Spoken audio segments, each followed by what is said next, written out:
stand please for our prayer and pledge of allegiance to the flag. We want to ask Commissioner Owens to lead us in a prayer. Let's pray. Gracious Heavenly Father, we are blessed to be here. Lord, we thank you for this great nation, state, and county that you created for us. Lord, help us with great discernment and wisdom, Lord, to move forward for our county, for our citizens, Lord. Father, just pray that every decision that we make, Lord, is in guidance of what your will would be. And we pray these things and ask these things in Jesus' name. Amen. Amen. I pledge allegiance to the flag of the United States of America and to the republic for which it stands, one nation, under God, indivisible, with liberty and justice for all.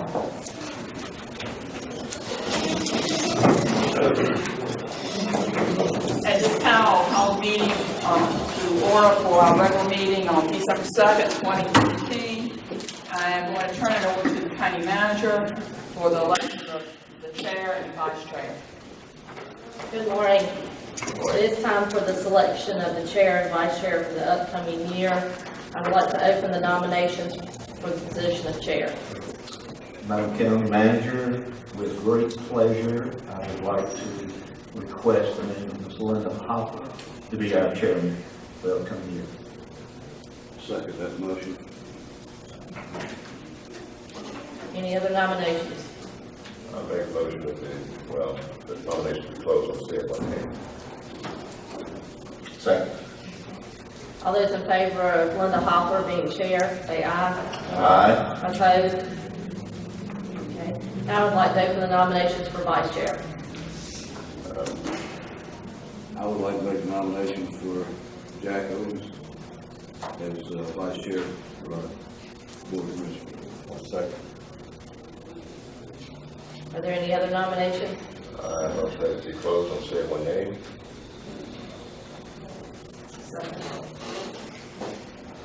All those in favor of Jack Owens being vice chair, say aye. Aye. Opposed? Okay. Thank you, and I'll try to do the best job I can for this chair. Okay, if you look down, we have the approval of amendments for November 4th, 2015, and November 16th, 2015. Are there any corrections to the minutes? Madam Chair, I have just one modification on 1778. Where it says, Commissioner Jordan stated if fees increase, we may need to contact our legislators to collect in-house. I would like that to read to allow collections in-house to avoid, because we have to get that passed. It's not an option, it has to be allowed. Okay, would you mind repeating that again? To contact our legislators to allow collections in-house. This change, allow collections. To add the word. Right. Any other corrections? I'll entertain a motion to approve the minutes as corrected. Second. Okay, a motion has been made and seconded. All those in favor say aye. Aye. All those opposed. Okay, moving on to the agenda. Are there any adjustments in the agenda? Hearing none, do I have a motion to approve the agenda? So moved. Second. Okay, a motion is made and second to approve the agenda. All those in favor say aye. Aye. All those opposed. Okay, we have our delegations, tonight's delegations. Has anyone signed up? Okay. But we do have some tonight's delegations. We have the Integrated Family Services presentation. If that gentleman will come forward.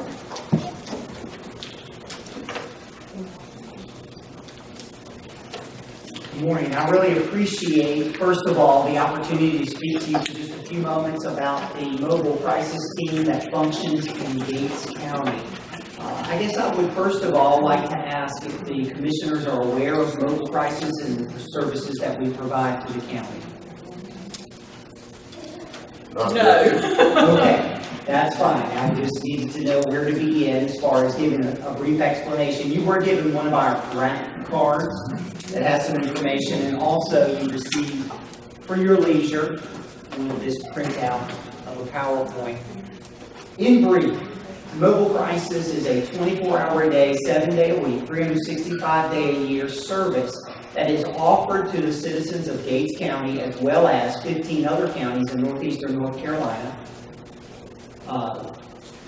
at no charge to the citizens. We respond in the community to folks who are experiencing some type of mental health, substance abuse, or, for that matter, any other type of crisis situation.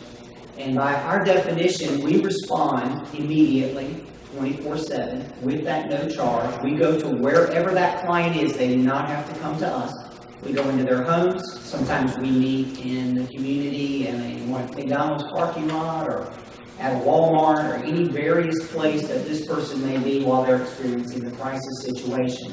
Our job is to come in to de-escalate the situation, help them to have some immediate skills to remain out of crisis in the time being, and then in the days ahead, we are a short-term service. We keep a client about 2 weeks, and in that amount of time, we are going to make as many linkages for that person as possible to keep them from re-entering crisis.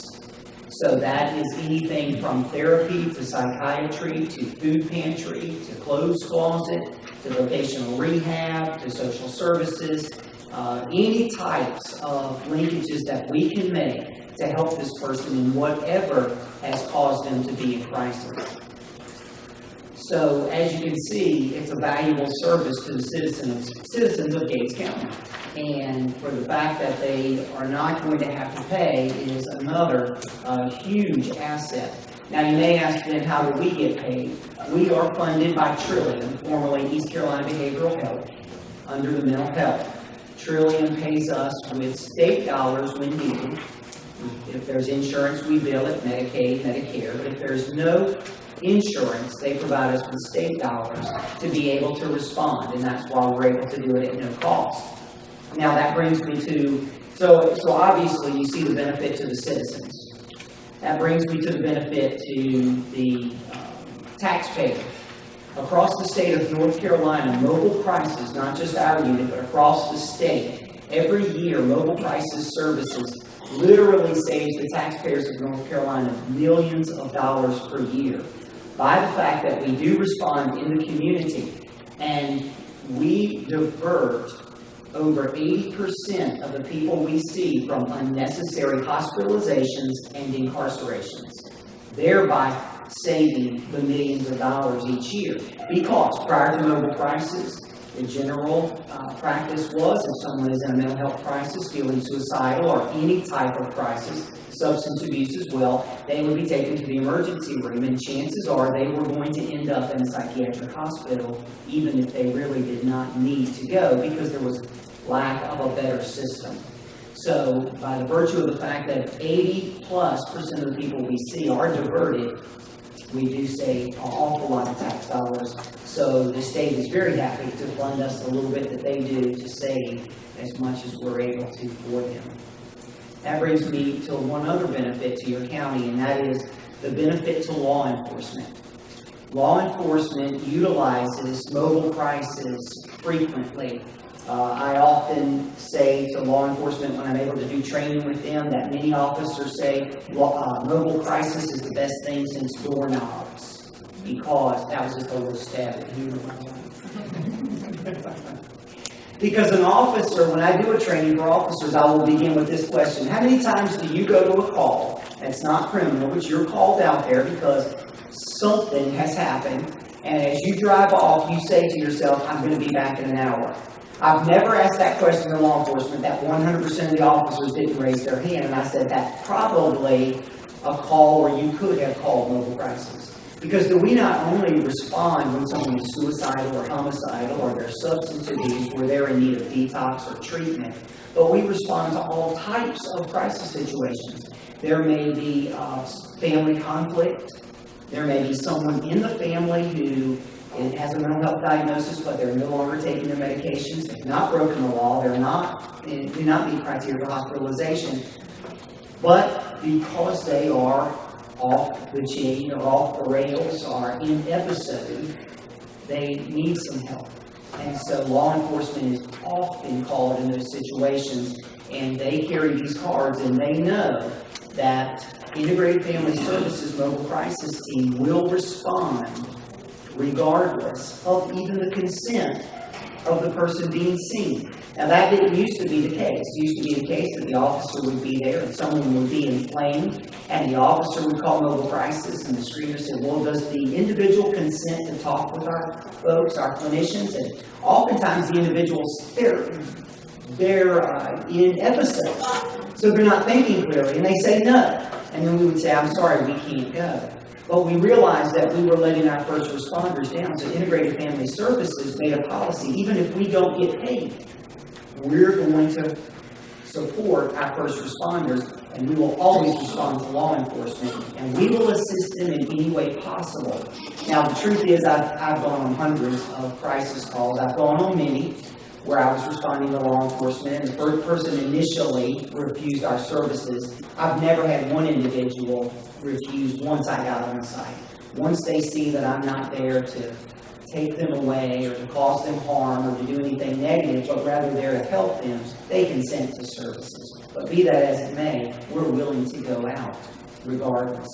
And also, that policy was expanded to magistrates in every county, because magistrates are faced with oftentimes an onslaught of requests for involuntary commitments. When an involuntary commitment is issued, if that's unnecessary, you've caused that individual a lot more problems than they had before someone was called. If you could lose a job, you may need child care, because an involuntary commitment means that immediately an officer is going to take you into custody, take you to an emergency room, and the aim is for you to go into a psychiatric hospital. You don't have time to call your boss. You don't have time to make child arrangements. You go because you've been deemed an imminent threat to yourself or someone else in the community. Well, the problem with that is if you don't need hospitalization, can you imagine if someone came in and handcuffed you right now and you did not come back for 7 days, what your life would be like? So if you didn't have problems before, you'd have it then. Mobile crisis diverts about 80% of the people we see from those unnecessary hospitalizations. So the magistrates are faced with making decisions that they're legally trained. They're not trained mental health professionals. So we have made a policy that will respond to all magistrates regardless. And we'll come out and give them, do an assessment, and we will give them advice on how they should proceed with an involuntary commitment. That also saves, again, taxpayer money. Unnecessary involuntary commitments ties up a hospital. It ties up law enforcement because they have to be escorted. They're in custody. They have to be driven to the facility from the hospital. And if that facility happens to be in the western part of the state, you could tie an officer up for literally 2 or 3 days. By the time the IVC is issued and that officer gets back home. And then they've got to go pick the individual up and bring them back. And I'm not sure if you're aware of that drain on law enforcement in your county. So we're trying to alleviate that as much as possible. We also now respond to EMTs immediately upon their request. Now, I really am finishing up, but I wanted you to have a good picture of mobile crisis since you had not heard of our services. With the part that brings me why I'm particularly here today. First of all, I go to as many counties as is possible that I supervise to let the county commissioners know what's happening with the citizens in their county that are experiencing mental health and substance abuse problems. But secondly, I'm here because we're being underutilized in your county. We could be utilized a great deal more. Given the population of the county and the surrounding counties, actually Gates is being underutilized by a tremendous amount. As a matter of fact, and I realize there is a population difference of about half with some of the surrounding counties. However, Just to give you an example, in 2014, Bertie County called mobile crisis 75 times, Hertford County called 98, in Northampton 59, Gates only 13. So we're being underutilized to try to help your officers, EMTs, magistrates, and your citizens. 2015, the number went up to 18 in Gates County, but they remained about the same in the surrounding counties. So you can see that it's much less than half. It's actually only about 25% as many calls in Gates as the surrounding counties. So that leads me to believe that either Gates County has very little problems, which that would be a fantastic thing, and I need the number of a realtor. So I can, or we're just being underutilized, and we want to be of help. And again, I hope by speaking to the fact that our company was willing to go out at no cost to law enforcement magistrates and EMTs. I'm not here as a business trying to drum up more. We're here as mental health providers trying to offer assistance to your county and to your citizens. Well, thank you. That was very informative, that information. Is there any questions? Don't have a question particularly, but certainly a comment. In utilizing your services as a provider, does that also connect with Port and some of the other entities? We are all individual providers, and we are the only endorsed mobile crisis provider in 16 counties for Trillium. But we make referrals to and work in conjunction with Port and Uplift and I'm sorry, just drew a blank, but other providers in the area. Absolutely. And there really is no competition because we do work together and work together very well. We hear so often, as far as expenses as pertaining to law enforcement and the number of hours that are spent in emergency rooms and or staying with the patient. And in reviewing the general statute, it appears that really law enforcement's only mission there is to deliver them to the hospital and they can leave until they have to come back and transport. They do not have to stay there. Were your personnel involved in maybe staying, being able, since you are trained with mental patients, to be able to stay there and relieve that law enforcement officer so they can get back on the street? No, sir. We are not able to provide services in a hospital due to the laws that prohibit us from doing that. However, and this is where it comes in, an action item. You know, I'm going to ask you to do something.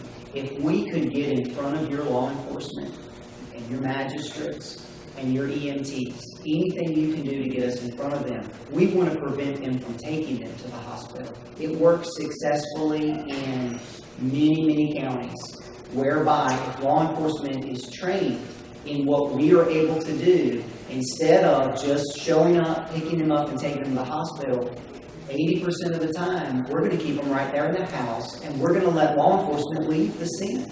They don't even need to stay with us most of the time. Now, there are situations where we ask that law enforcement stay if there's an element of danger, but as a person who has responded to hundreds of crisis calls, I can tell you there have been, on one hand, the number of times that law enforcement wasn't able to leave as soon as I got there and took over. So we're circumventing them before they get to the hospital, over 80% of the time. But it does take training, and Trillium also, and this is the other component, Trillium also offers something called CIT, or Crisis Intervention Training for Officers. And that helps the officers recognize, is this mental health, or is this behavior, is this I need to take them to the hospital, or call mobile crisis, do I need to take them to jail, or what do I need to do? And that training is free. They're working to accommodate officers. It used to be you had to send an officer for a week.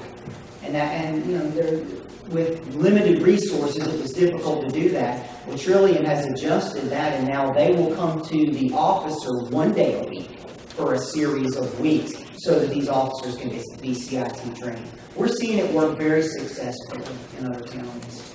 But I need to get in front of that law enforcement and those magistrates and those EMTs. First of all, you were right. This is a very good place to live in Gates County. I know it We is. probably don't have problems. But I'd be interested in what departments, of the 18 that you called that you did receive, what departments are initiating those calls? you said you need to be in front of the law enforcement and magistrates, and obviously they're not the ones to call them. Individuals, it comes, individuals, schools, social services. If someone looks on the internet, or the phone book, so to speak, and they get a hold of mental health, Trillium will give them our number, or they will call us for them and link the call. I mean specifically here in Gates County, what type of calls do you receive? I'm going to, and I wanted to introduce you to the supervisor that covers Gates County, and that's Neil Brothers, right here. And I'm going to let Neil answer that question since he sees those calls. How y'all doing this morning, Clark? To answer your question, we get quite a few calls from Gates County High School. We've had very few from DSS. The majority of the calls come from, we've had a few from the magistrates. So we have been with the magistrates and we communicate with them, and so they have been called.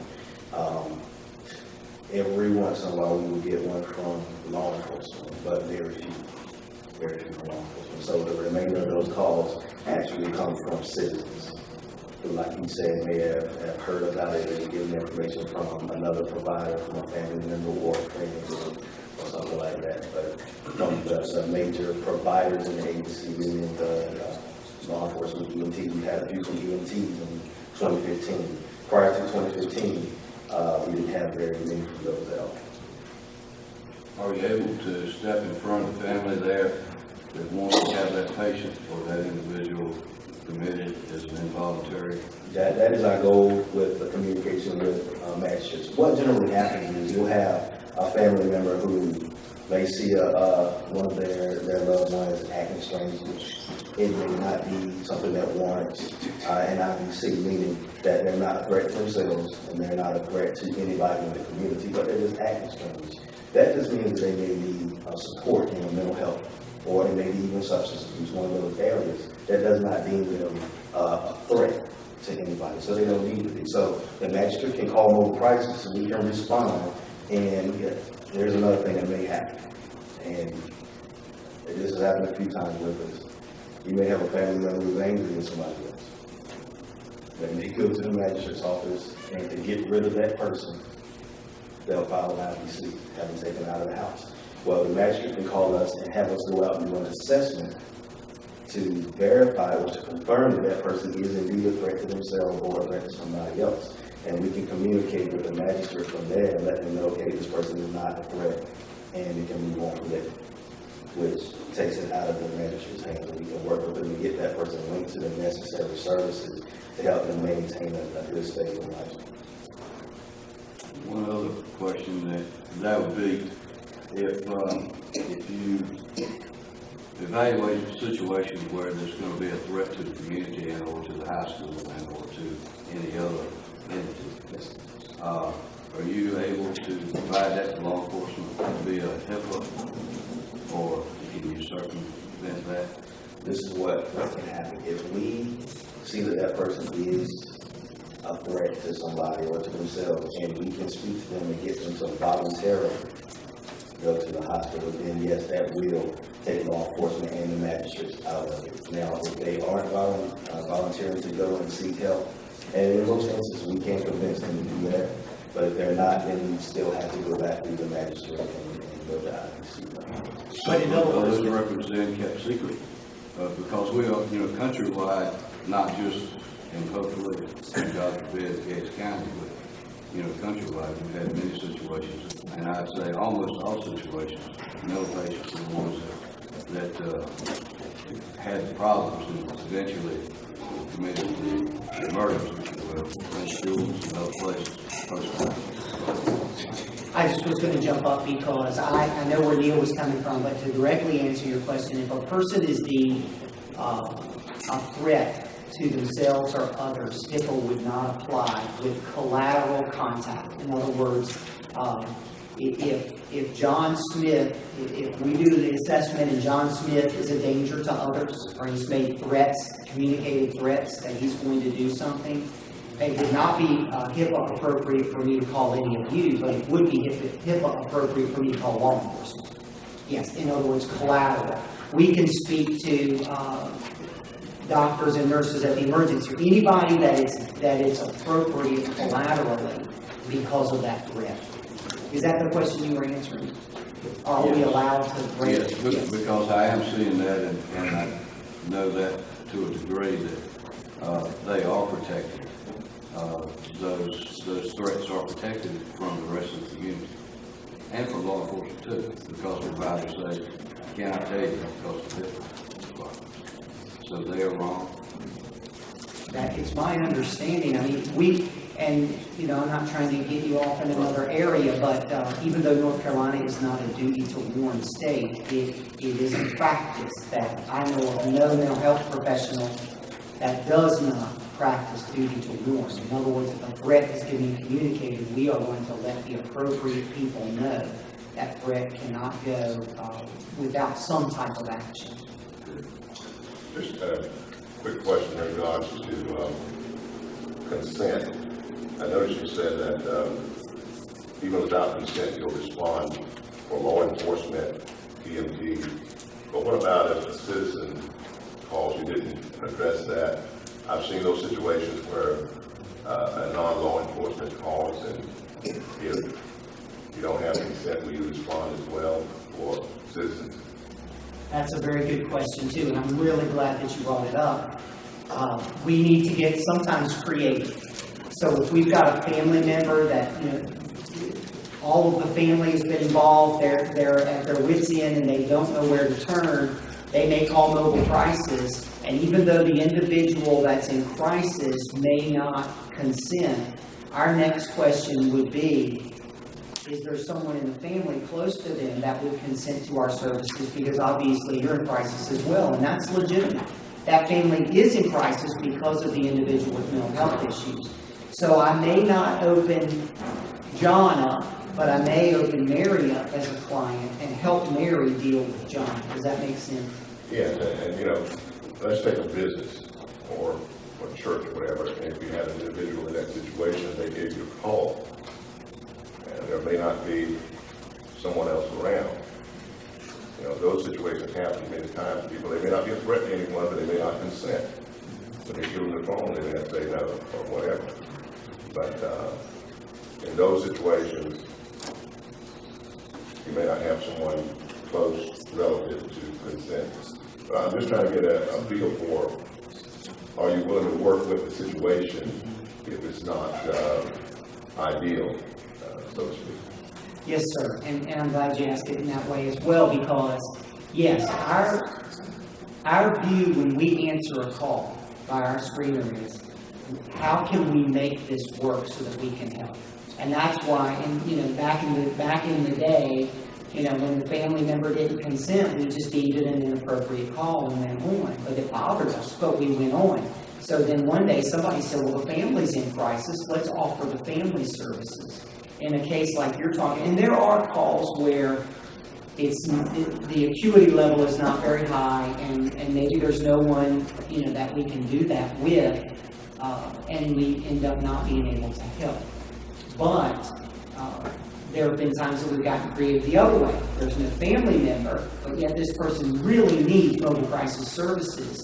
Law enforcement can be called to come to the scene, who can then request mobile crisis. So to illustrate, yes, we will do whatever we can to try to respond. We're not going to flippantly just make a call for inappropriate. Yeah. And we've done that. I mean, a person, we felt like they were volatile, and there was no family member, not anybody really else to consent but the consumer, and we called law enforcement and said, can you come do a well check at this address, and if you request mobile crisis services, we'll come. And so we were able to help the person in that way. And then again, when you get face-to-face, I've always had them consent. Well, if you go to a situation, and let's say that you recognize that the person does need to go to the facility, they're at that stage, and they consent to go. How about the transportation? Who's responsible? Are you going to follow through and actually transport that person to a facility, or is that where it stops for you as far as your services? we're not allowed to transport even voluntarily but to answer your question, if it is voluntary, we will see that they get to the hospital. And then we will make an effort to have family or friends or someone that can transport them from that emergency room to the behavioral health facility. But I will tell you that statewide, involuntary commitments are on the way out.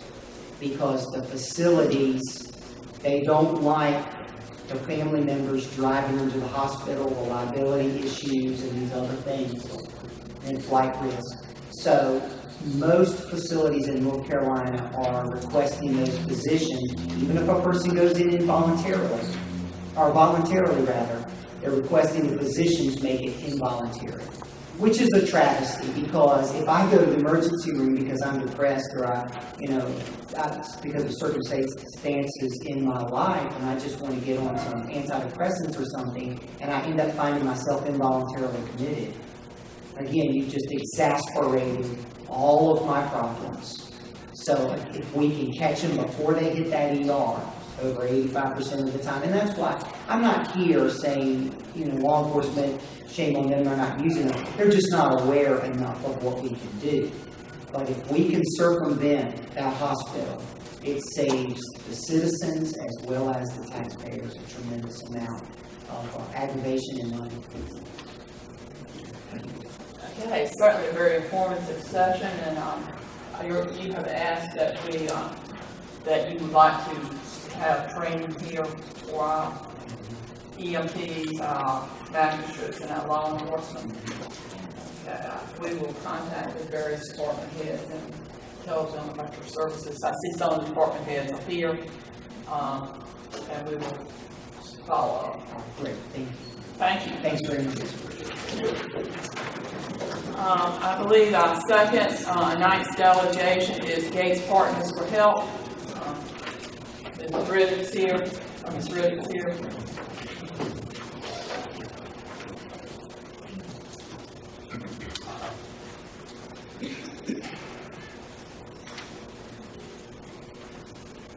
Good morning. Good morning. Morning. My name is Valerie Riddick, and I'm the Gates Partners for Health Coordinator for Gates County. To our chair, co-chair, and the board members, county manager, good morning. Today I'm here to present our 2014 State of the County Health Report. Did everyone receive a copy?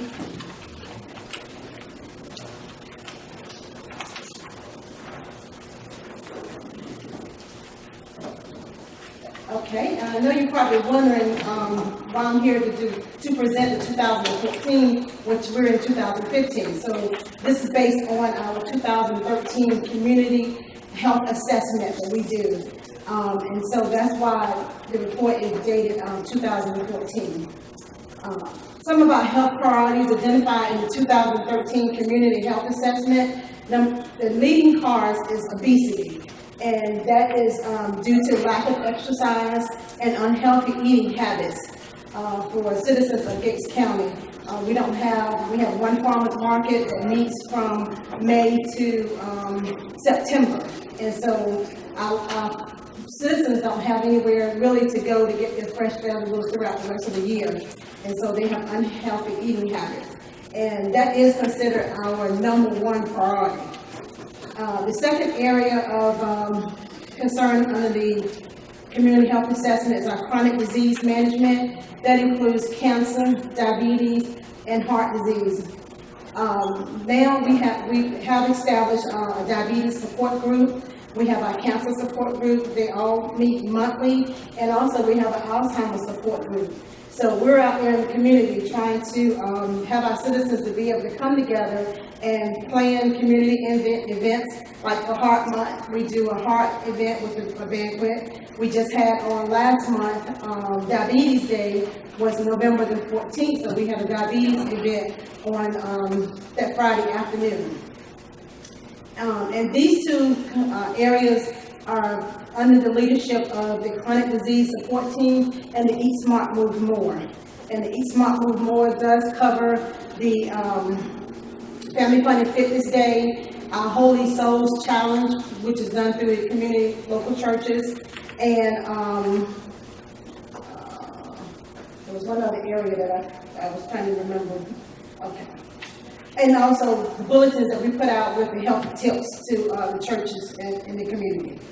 The other third area is behavioral health that covers substance abuse and mental health. And we have established a behavioral health committee, which was just established this year.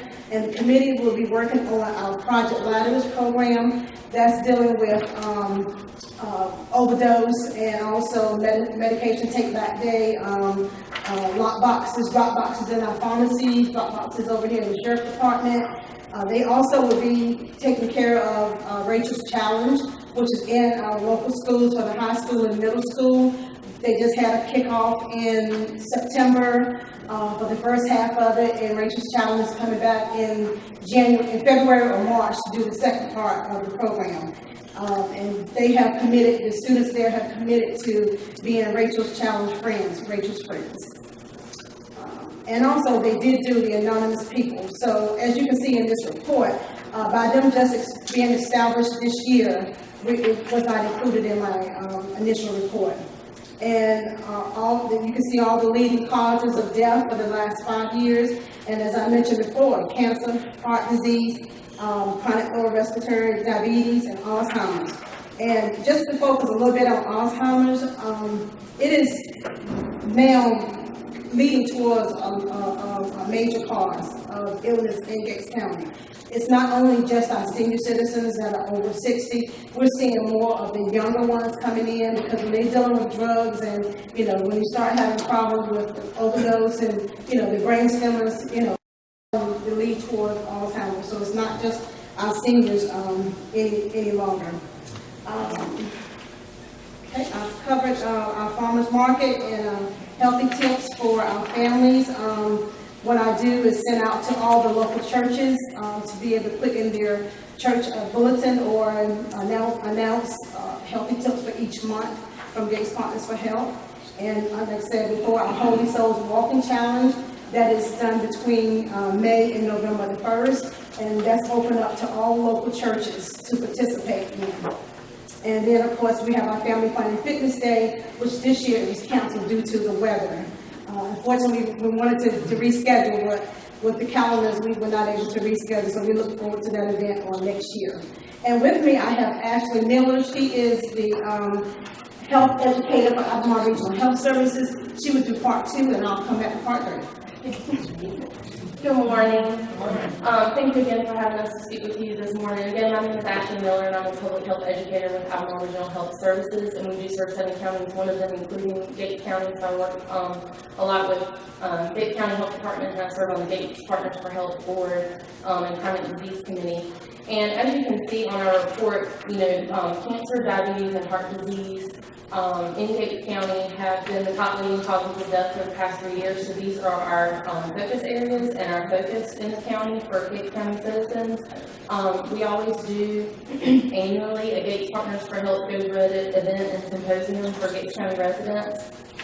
In 2014, it was held at New Hope Missionary Baptist Church here in Gates.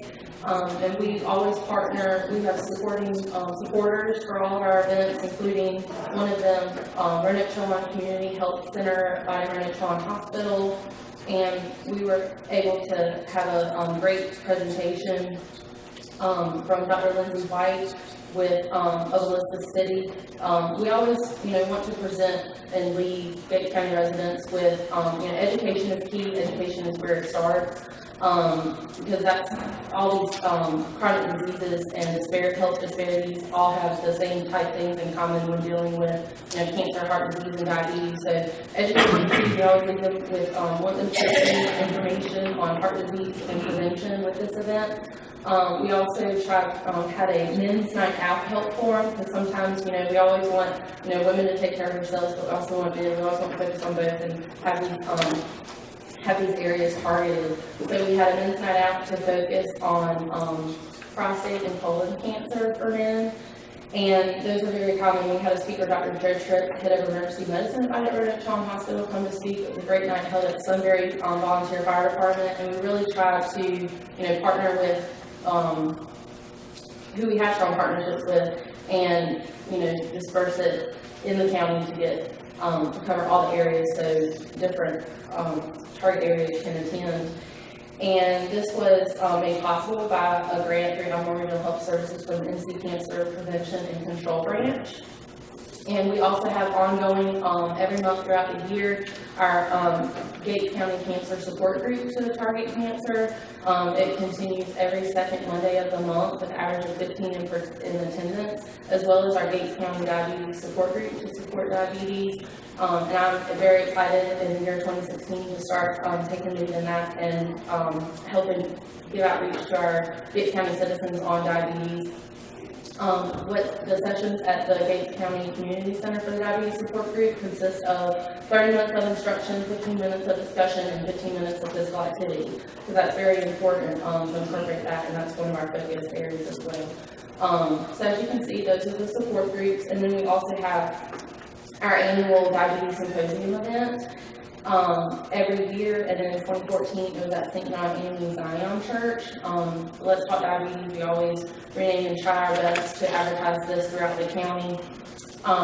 And we always have a keynote speaker, a guest speaker, vendors to provide our citizens with outreach, diabetes prevention, and education. So we just really appreciate the time for us coming to speak with you and share this information from our Scout support, and we look forward to maintaining these strong partnerships that we do have and with you all in 2016 as well. So thank you. Thank you. Thank you. Thank you, Ashley.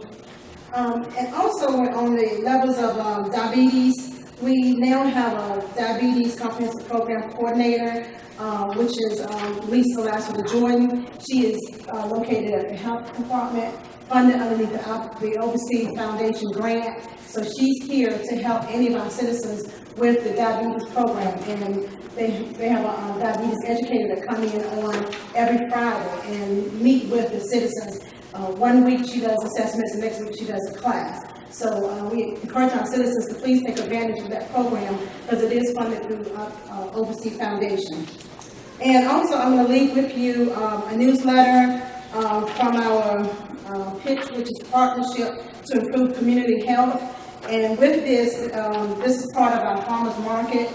So I have copies for you. I'm going to leave. And if you have a need for any tobacco-free products, signs, or anything for your local government buildings, please let me know. I can get that information through our pitch grant. If we have funding still available, we'll be glad to provide you with any type of signs. We do have a Healthy Food Coalition that meets monthly, and they pretty much cover the farmers market. So hopefully next year you'll see some changes with our farmers market.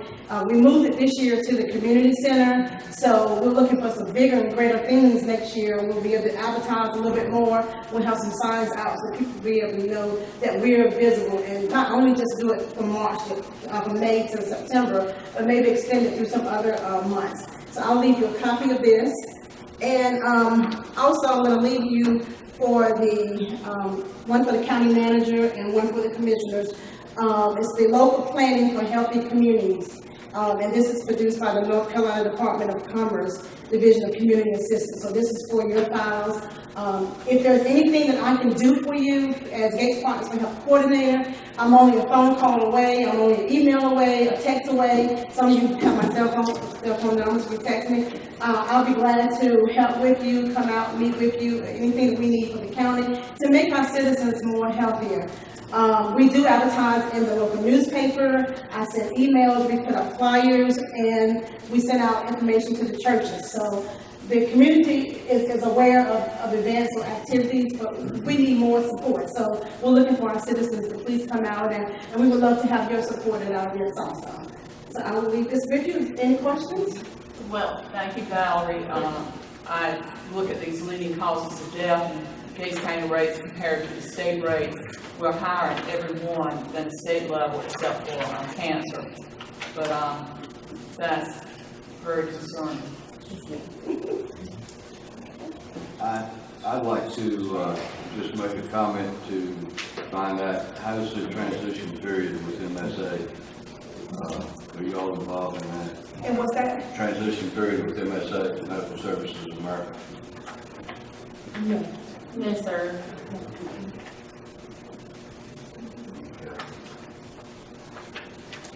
I believe they just bought the. Our home health. I'm on hold. I'm sorry, yeah, and that was just in effect yesterday morning, so it's very new, and we're excited to, The name. the company taking over and, doing our thing with our mental health services. So not 100% familiar on that, sorry. It's okay, I was a little familiar with it, so I thought I'd ask how the transition was going. Obviously, it's not going there. Well, I think everybody is underneath the same, they still have the same staff and everything that's working together to get that part. Yeah, it's in the process. Any additional comments or questions? I was just a little curious, you mentioned a committee has been put together for chronic disease management, I believe, or behavioral health. What kind of participation, how many are on that committee, what size committee is that? Well, our committees consist of local volunteers, members from churches, faith-based, also government official. Some of the local offices have members on our board, East Martin Health Board, and on our chronic disease, East Martin Board Committee. I would say probably about maybe 15 to 20 members. People come because they are volunteers, so everybody has a flexible schedule, and we try to work with what we have when it comes to the meetings in order to be able to get out there in the community. Somebody may be able to take on this event but not do this event. So our board consists of about 20 members on the East Martin Health Board, and we do meet every other month at DSS. Chronic disease meets every month based on any community events that we have going on. Well, thank you for the work you do and continue to do, and hopefully we can be a healthier place. And thank you for your support. Thank you. I believe that's all the night's delegations. We'll move on to the administrative reports. First, from the county manager. This is for October 24th through November the 23rd. Floors have been refinished at the EIC building. You do have pictures of the floors and as well as the walls in your packet. Plans are being made for mold retesting. Additional work does need to be done in order for the space to be used as offices. And Crystal Boone Phillips will be collecting quotes for painting and installation of wiring to the internet. You had requested an update on the middle school zone traffic lights, and Jason Davidson, who is the DOT Division I traffic engineer, is working on a quote for lights. He had provided a general quote of $12,000 at our last meeting. I spoke with him, and he said that he will provide a written quote for a solar-powered light, and it will include labor. That way we can then take that quote and see if we can find a comparable system at a lower price. He said that the county can purchase and install the lights of its choice after it's approved by DOT. On October the 24th, economic developers from Bertie, Halifax, Hertford, Northampton counties met along with myself to discuss regional branding and a marketing strategy. The North Carolina State Industrial Extension will work with us to develop materials, and Roanoke Electric Cooperative has awarded us $15,000 for a branding effort. This is in the beginning stages. Work has already been completed on the Bertie, Halifax, Hertford, and Northampton information. Gates County was asked to join at a later date, so I will be keeping you updated on how that transpires. On October 29th, the Metal Roof Consultants Incorporated made a presentation concerning Central Middle School's roof at a joint Board of Education and Board of Commissioners meetings. November the 10th, I attended the Low Income Energy Program meeting at DSS.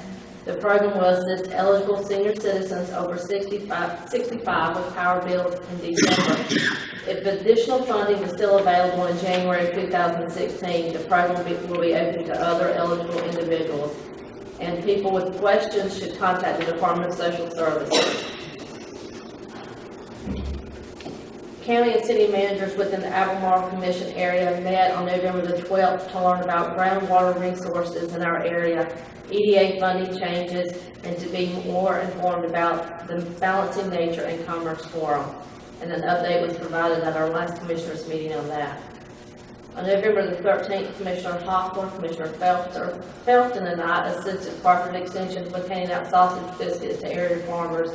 And from the feedback I've received, that the farmers were appreciative of the biscuits that were provided by Department of Extension.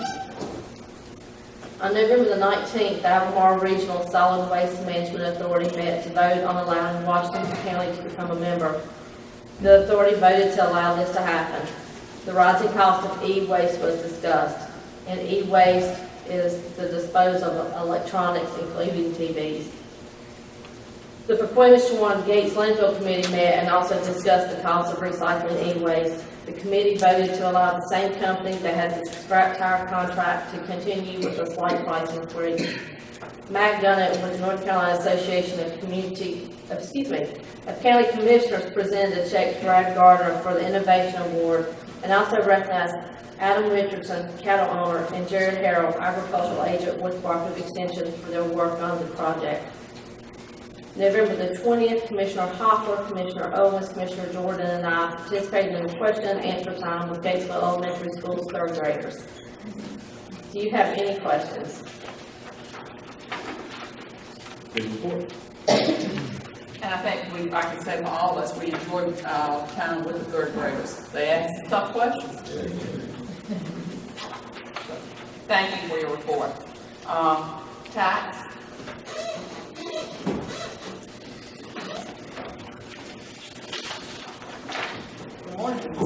Good morning and congratulations, Madam Chairman, on your reappointment. Commissioner Owens, look forward to working with you both, as well as the whole board and throughout this next year. I had a chance to look at the tax collector's report, and my overall tax report was brief. It's that time of the year where those citizens will be lining our halls as we get to that, approaching that deadline. So we look forward to those folks coming in, making payments towards that, to the season. Any questions on the collector's report in general? I will say the DMV figure is reflective that you see through the 25th of November, based on BTS, what we were able to pull within their database. So that figure is through the 25th. Had an observation. I didn't know if we could link it to the fact that we got our assessment notifications out a little late. But when I look at the prior year, this year we had 14.44%. Prior year was 45%. Do you? That is correct. Given the fact that those tax bills went out when they did late, of course, that is reflective of that. And keep in mind, some of the mortgage payments are coming in, so that'll be good. I think Deputy Tax Collector Lori Chavis, there was a good bit, a portion, posted yesterday. Wells Fargo, CoreLogic, those will be a mass mailing that they send in, for several mortgage accounts. So they're trickling in as well, and that's exactly why that figure is at the 14%. But we're striving toward that. Getting that figure. Also, I want to say the first of the year, Lori and I, on our new mission to visit some of those properties with delinquent status, we're going to follow through with that in January. We're just going to take a day, do some field visits, get some understanding of things, and that is working. That informal contact with that taxpayer before we even begin the foreclosure process, it does work. I mean, it does work. We got over a $5,000 payment from one gentleman who was several years delinquent just based on letters, phone conversations, and office visits before we got to an extreme status. So I just mentioned it does work, and they appreciate that. So Thank you for doing that. Technology-wise, anything going on technology-wise? oh my goodness, if there would be a glow, it would probably be in the vicinity of the tax department office, maybe.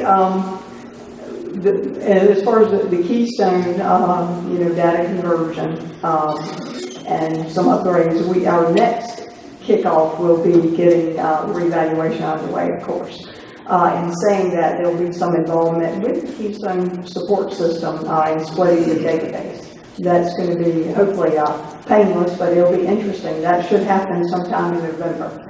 What that does, it enables us to have an appraisal side and a reval side, so we can continue to work in appraisal, keying in information, and the reval team will certainly be able to do data entry, make changes, start looking at the schedule of values, start looking at new rates for land, for buildings. So that'll be our next kind of kickoff, so to speak, with that. But for the most part, things, are going, like you said, I don't want to get into the detail. If you see a glow, it would be in the vicinity of the tax office department. So I'll just leave it at that.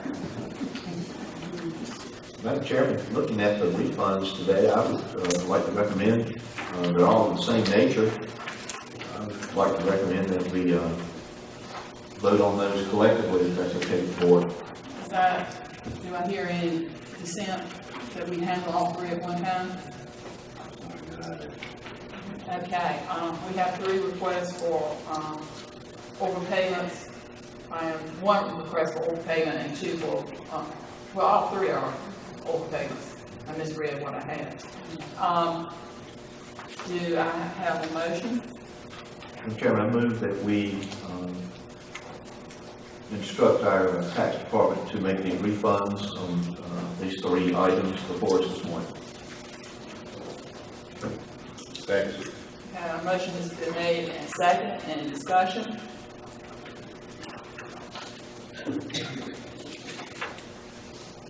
Hearing none, all those in favor say aye. Aye. All opposed? Go ahead. Okay, very good. Thank you much. Thank you for your hard work. And thank you to all the tax office staff, Betty, Lori, Shelley. They make it easy on me. Thank you again. Thank you. Okay, finance, have anything? I'll have to report if there are any questions I would like to answer. It's pretty straightforward this one.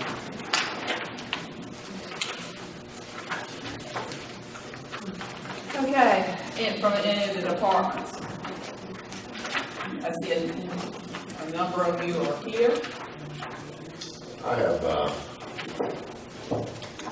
one question for the development services inspections. Inspections, they're not here today.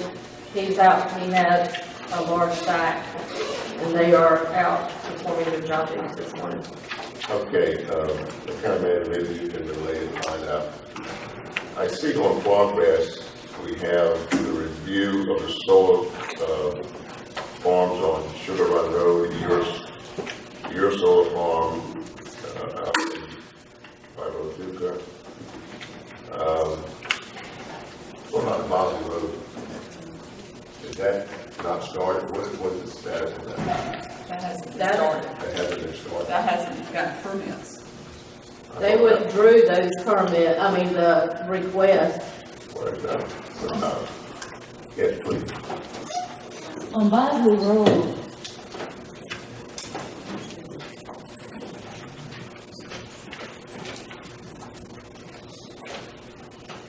for Boston Road, they haven't gotten a special use permit. They withdrew their application for special use permit, so they haven't even gotten a special use permit approved through the Board of Adjustment. Okay, but they have been approved for construction.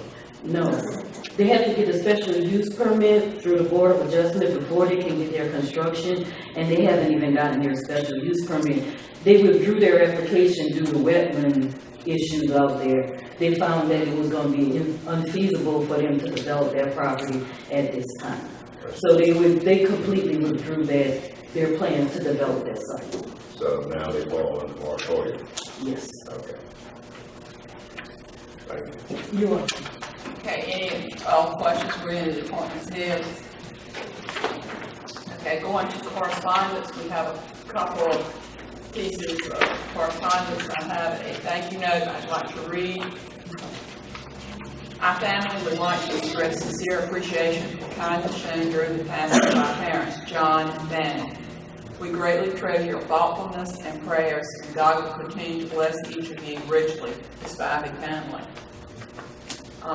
We have a letter from Kenneth Jernigan. It is with great sorrow that I request that you accept my resignation from the Board of Adjustment. At the present time, I do not feel I'm able to serve the citizens of Gates County adequately. Thank you for the opportunity to serve Gates County by appointing me to the Board of Adjustments. So we will accept that with regrets from Mr. Jernigan, and that means that we will have a vacancy in that, on that board that we need to put on our website to get applicants for that. We have also heard back from the Department of Health and Human Services, as you saw in your packet, by the Gates County Joint Nursing Home Adult Care Home Community Advisory Committee. We have gotten permission to have a joint committee between Dianese and Gatesize, and that we will need to add additional members to that board. We'll also have to put that notice for applications for that board on our website. But we will need to know how many people, and I need to share that information with Laura Alberigo, because that application, the application from Albemarle Commission will be the one they need to complete, and need to make her aware of when we advertise. Well, how many are we gonna add? That's the question. Currently, the board has It has minimum of 6, 6. and 6 plus additional. I wonder if it probably be feasible and prudent to contact the advisory board and see what their feel is on what an additional number might be as well. What they think 2 or 3 additional ones is sufficient. So I would like to see just to make contact with them and see what they recommend. Not that we have to definitely go by that number, but certainly see what they feel is happening. And certainly we haven't had time to get that information to the public as well. So do you want to make that a motion to? I would make a motion that we contact the Nursing Home Advisory Committee chair and find out what their recommendation would be for additional members to serve both the Gates House Assisted Living Facility and the Dianese Nursing Home. Okay, a motion has been made. Do I hear a second? Second that motion, Madam Chair. Okay, motion's been made and second. Any discussion? I recall one of our last discussions concerning this agency, that we have a letter or either an email from the ombudsman, and it was suggested that we, to even make application that we go through them. Do we need to continue to go through the ombudsman and let everything trickle down from there? I think it has to. Yes. If they may come back, I don't know what criteria Commissioner Jordan might be, but I was just thinking, as we briefly read this, there's some things that we probably are learning, because this is a joint situation for us, that maybe there's a requirement that it be a number rather than our local folks making a recommendation. Might need to go through them and let them suggest a range, or find out if there is a number it has to be. And that they may have that number, but for reading the Jones statute, I looked at it fairly well the last time. They basically leave up to the commissioners to add a number, and I'm not sure that they would provide a set number, because that's not something they really deal with a lot. So I think getting an idea from the current existing advisory committee on what they feel they can operate satisfactory and comfortable with, is probably a good start. Then we could present that to the ombudsman, and if they, concur with it, or maybe they have some suggestions saying, hey, maybe you might do, you need another one or not, as many.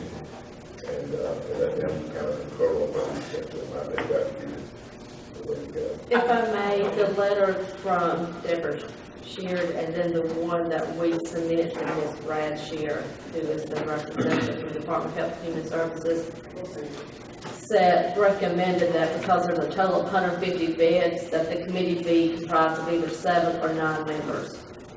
As a recommendation. And I think if you recall from our previous meetings, that in the surrounding counties, there was a range according on the number of homes that they had and facilities.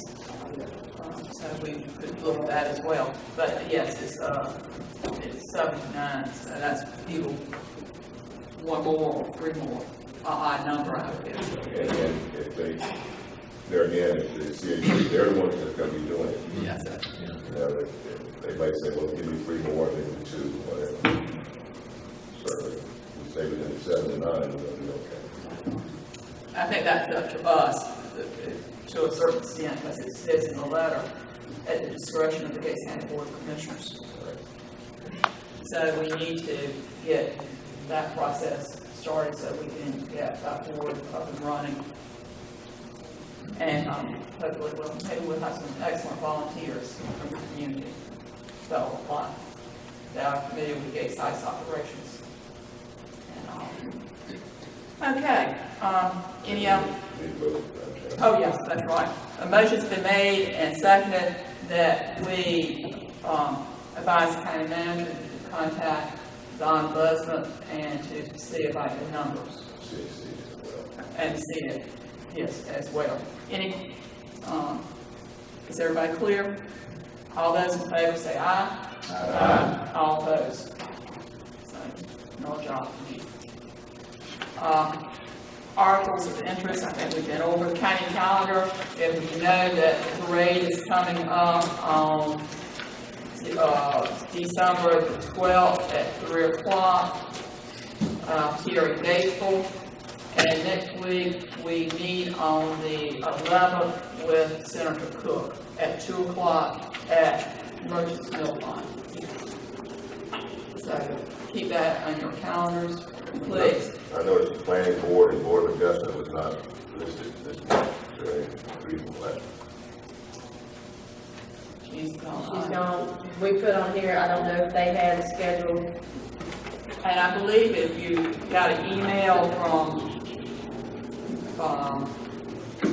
the, I don't have it here, but I have it somewhere, from Aaron Muir and concerning a presentation from North Carolina State concerning solar. Yeah, it's on the 15th. The solar and planning meeting is going to be on the 15th. Is that correct? Mr. Silent, are y'all meeting on the 15th? Last I heard, that was the plan. Okay, solar and an individual from NC State will be here at that time, and the Board of Commissioners is invited to come. 3 o'clock. That's on Tuesday. The Board of Adjustment will also meet on the 15th at 1 p.m. And I believe those dates were confirmed after this was sent out yesterday. And it is at, where is the meeting? The Board of Adjustment is at the library. But the other one is here. Yes. Yes, ma'am. Courtroom. Okay, and there will be another solar and planning board commissioners meeting on January the 12th at 1 p.m. Additional experts are coming in to, on January the 12th at 1 p.m. I assume here at the courthouse. But that could change.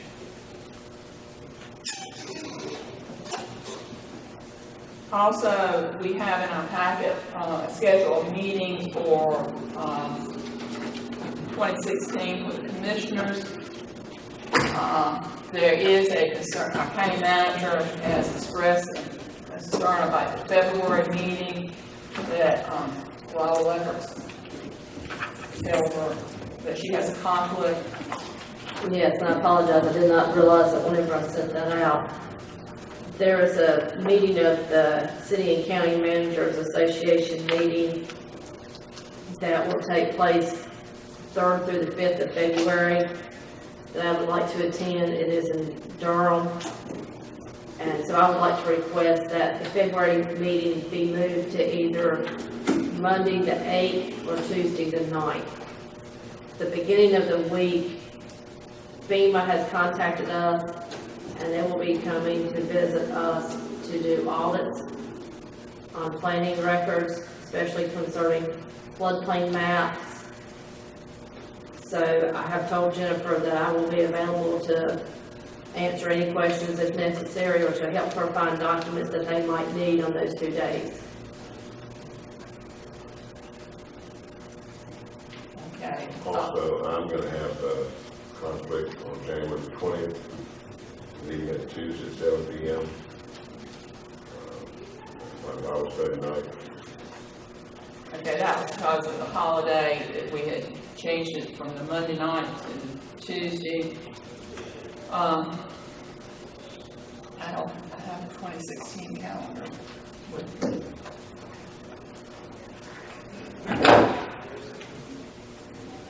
I'll do it on the,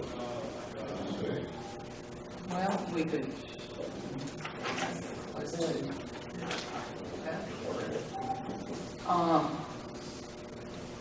We're not required to. We're saying January 20th is on Tuesday. Actually, January 20th is on Wednesday. Yeah, the January 20th is on a Wednesday. But we said Tuesday here. Yeah. So is that it? It was supposed to have been the 19th, but Okay, could we do it on the 20th, with that Wednesday night? I know it's church night for a lot of people. That's fine. Okay, so we'll need, change our, well, I guess we'll have. If we just mark through Tuesday, we're good, right? All right, mark through Tuesday, Wednesday.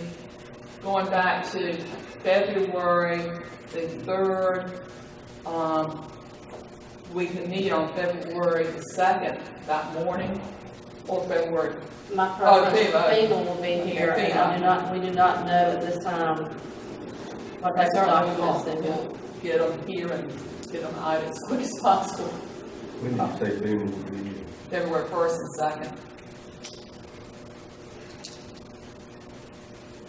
One of the recommendations was the 8th. Or the 9th. And it will be a morning meeting. How about Monday the 8th? Monday the 8th would be my preference. Any problem with Monday the 8th, At what time? 10 o'clock?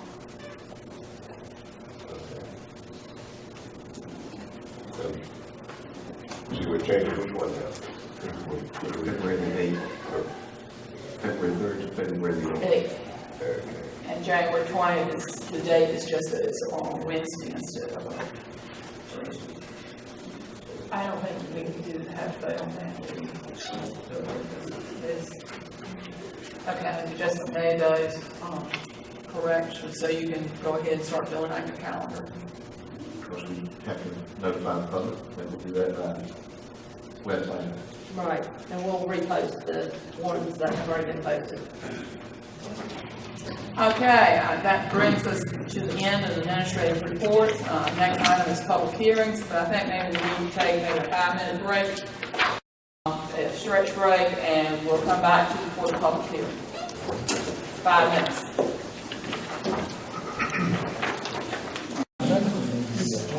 Okay, if everybody will settle down, we need to get back started.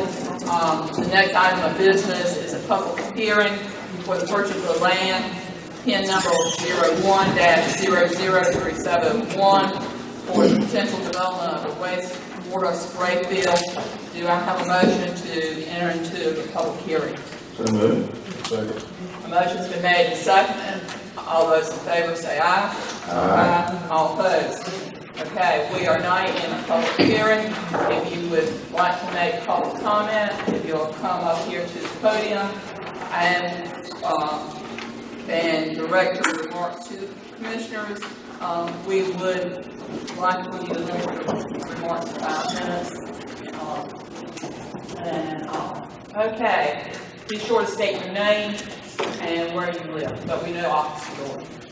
My name is Robert Jordan, and I live off Will Lane, 34 Will Lane, off Cotton Gin Road.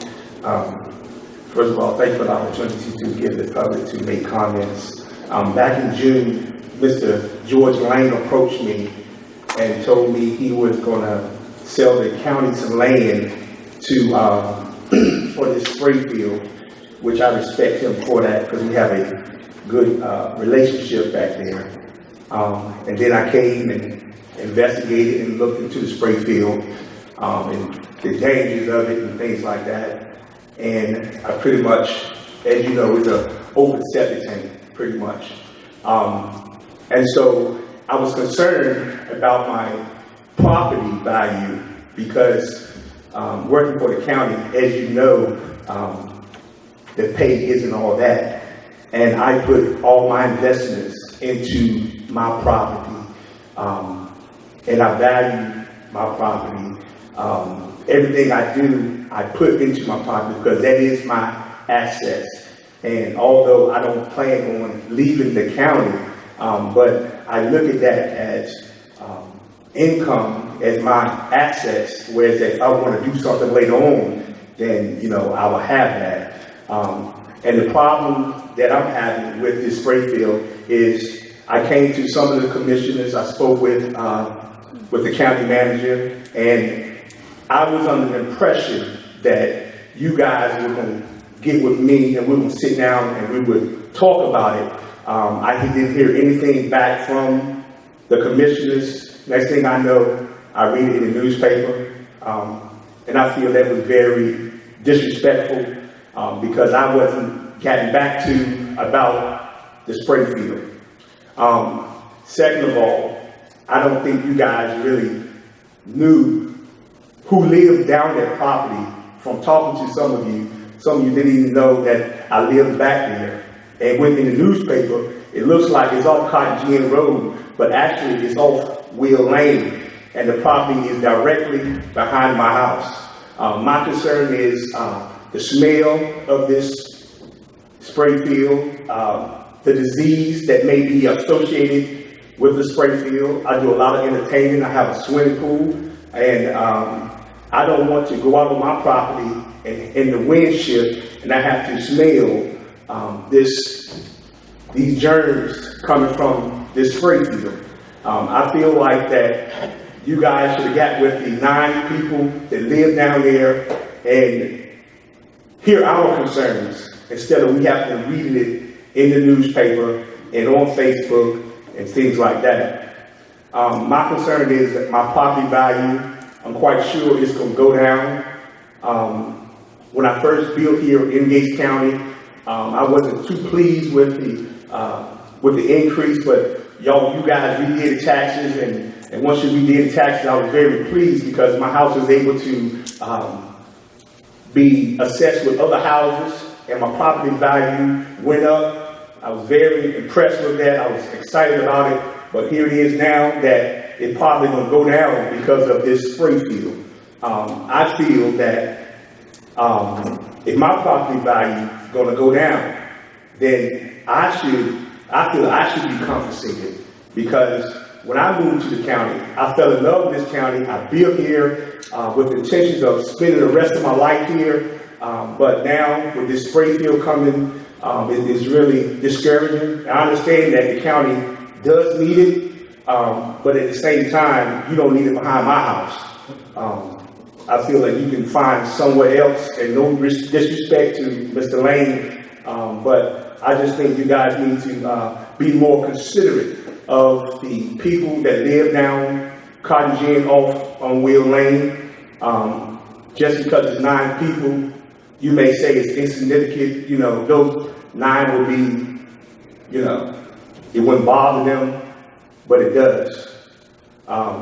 My wife's family has owned that land, and because of the situation, they had to sell it to handle some legal issues. But still, I think that you guys really need to be more considerate of before you purchase something, and at least talk to the citizens and find out how we feel about it. I'm sorry that the rest of them aren't here. I thank Mr. Felton because I hadn't forgotten about the meeting, but I had so many other things going on, and he let another officer let me know that we would be speaking on this morning.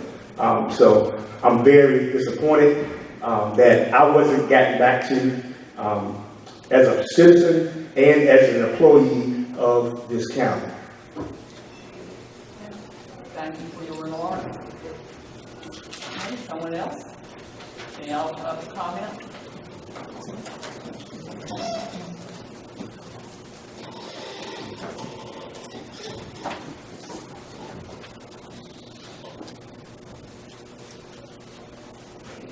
Good morning, Chuck Brothers, 285 Drum Hill Road in Gates.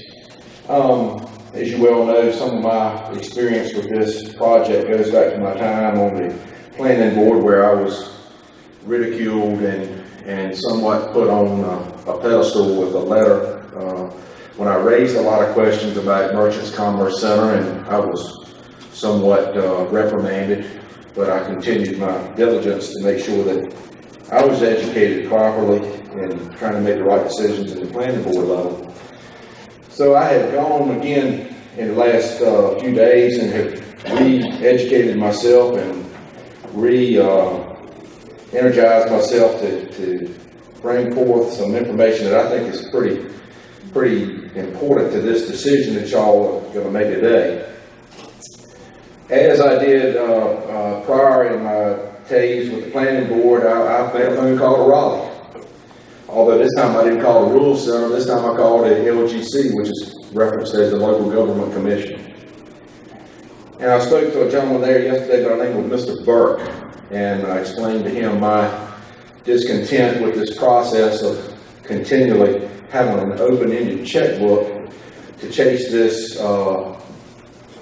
Merchants Commerce Center and wastewater project when the burden is being placed wholly and solely on the taxpayers, and to my knowledge, the developer is out of sight, out of mind as far as all of this expense, and everything is being done, in my opinion, to better his position to sell his property.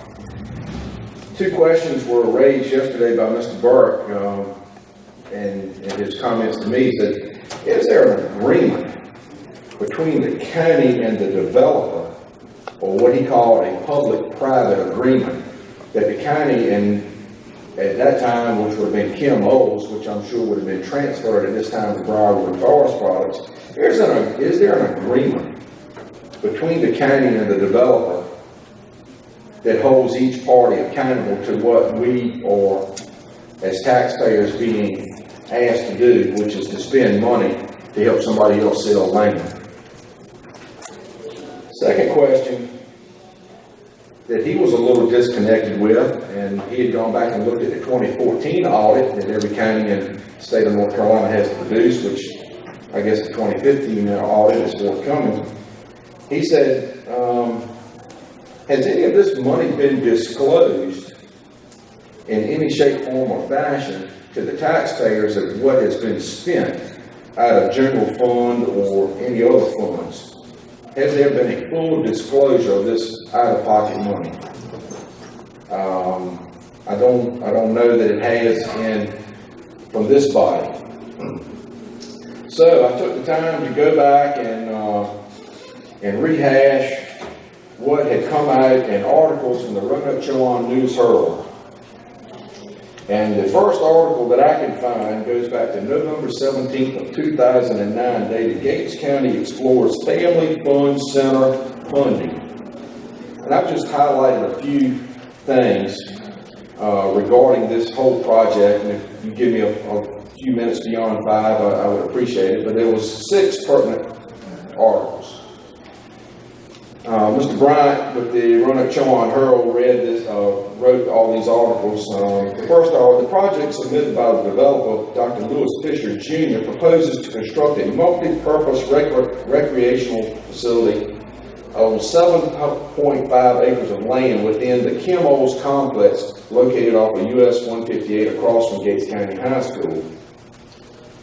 I'm going to continue to paraphrase and jump over this article. The next thing that I highlighted that I thought had consequence, but before those plans could move to the next phase, $690,000 was needed for the wastewater infrastructure. Skipping over a little bit more, the next topic that I highlighted, for the Family Fun Center wastewater project, Gates County is seeking $310,500 from the Golden Leaf and $345,000 from the Rural Center, which requires a 5% match from the entity for the grant, which would have been $34,500. The next article that was written was in April 4th of 2011. County responsible for clawbacks.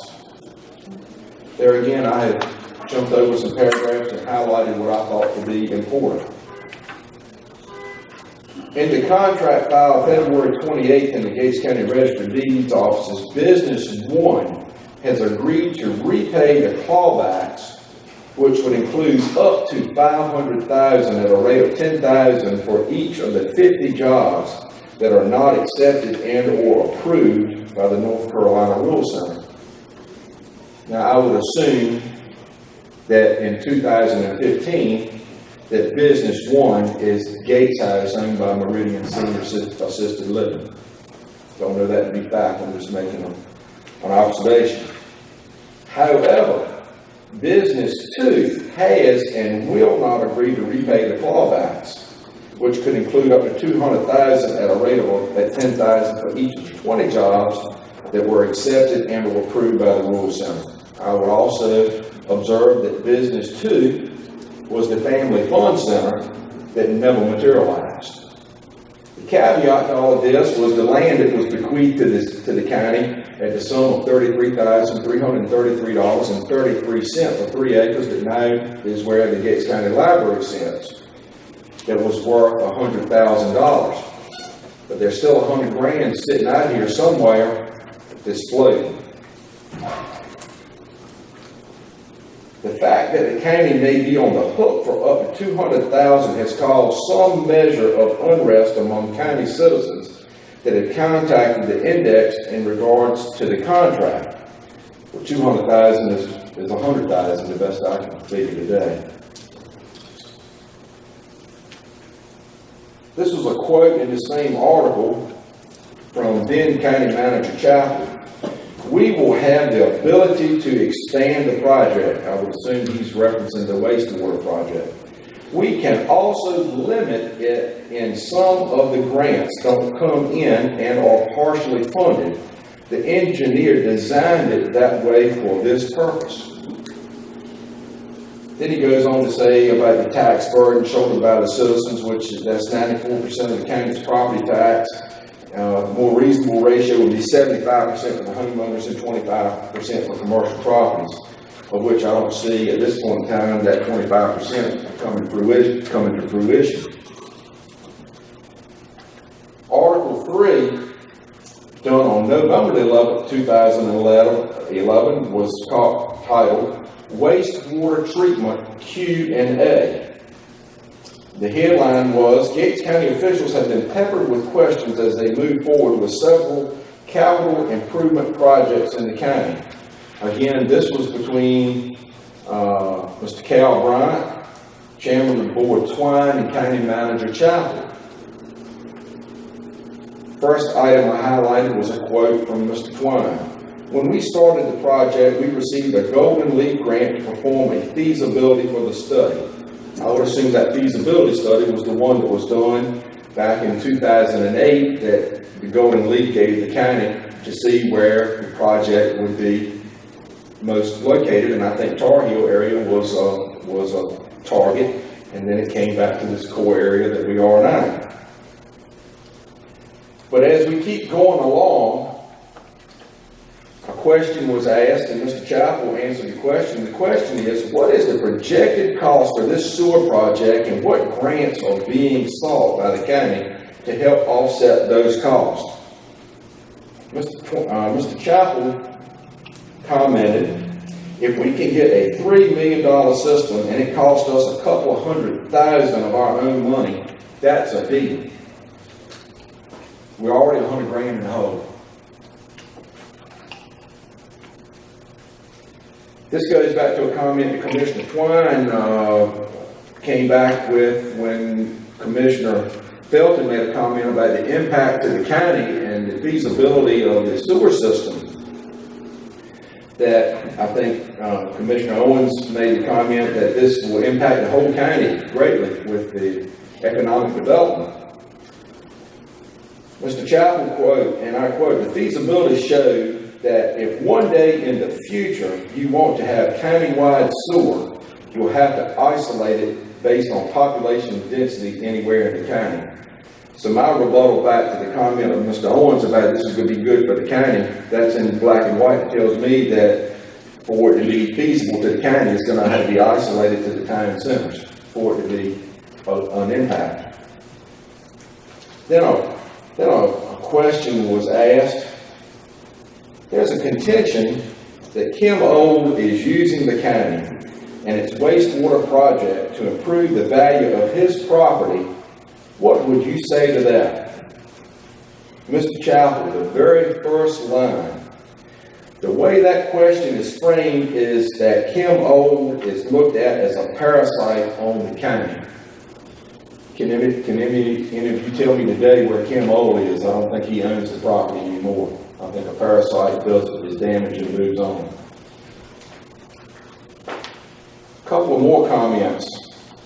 Question from Mr. Bryant. Outside the normal startup cost of the county to go into the business of wastewater treatment, did you discover other tangible costs that were originally accounted for? Operating costs, employee training, certification, etc. This is the one that really bothers me, of which y'all are tasked at today. Mr. Chappell, no. Everything was accounted for up front. I'll give credit to Kavanaugh and Associates. They did a good job of preparing us for what we would see, what we had to have, and I can't think of anything off the top of my head that we were pre-alerted to. And here we're talking about spending $360,000 a day to buy land that in 2011 that we weren't pre-alerted to. Mr. Twine, we did our homework and hired a professional to help us with this type of infrastructure. Here's this gentleman sitting here, he's the second in line as a professional to help us decide where we're going to continue to spend our money. No disrespect.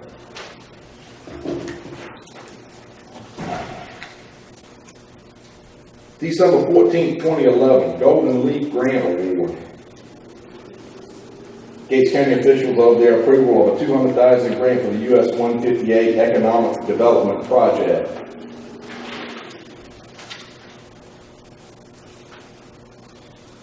Another quote from Mr. Chappell. We paid Mike $5,000. I think Mike was the guy that was the grant writer, and have received $1.8 million. That's a great return on our investment. Another quote from Mr. Chappell. We knew going in that the county money would be involved, Chappell said, but when we've only obligated yourself to roughly 1/5 of what $2.5 million project, that's a great investment. Well, I think a fifth of 2.5 is $500,000 last time I did simple math. I think we spent $117,000 with this gentleman to requalify the land at the Commerce Center that wouldn't work for Springfield sometime within the last 6 or 8 months. To qualify the grants, I think the grant is more like $2,150,000 now that the county's received. $200 from the Golden Leaf, $900 from the EDA, $700,000 from the Rural Center, and $350,000 from CDBG, which is $2,150,000.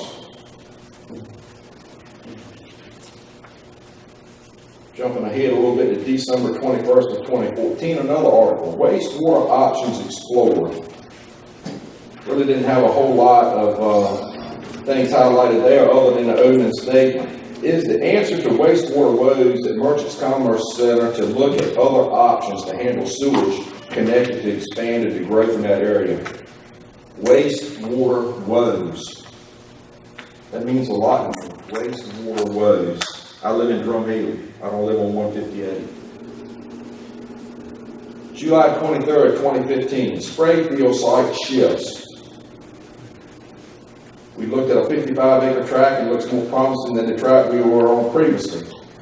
Mr. McAllister and Municipal Engineering. I would assume that the tract previously was the tract at the Commerce Center that y'all paid, I think, $117,000 for him to tell you that it wouldn't work when we got Brian Saunders and Matt Lowe right here within our county of Natural Resource and Conservation to go out there and done that preliminary work for you.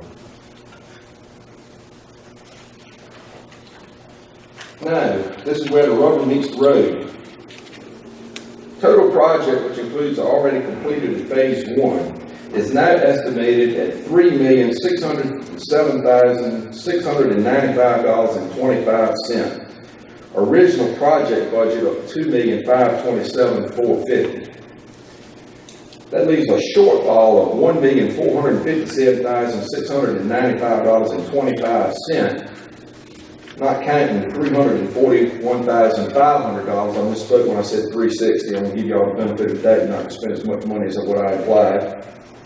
If you add those two numbers together, $1,799,195.20 shortfall.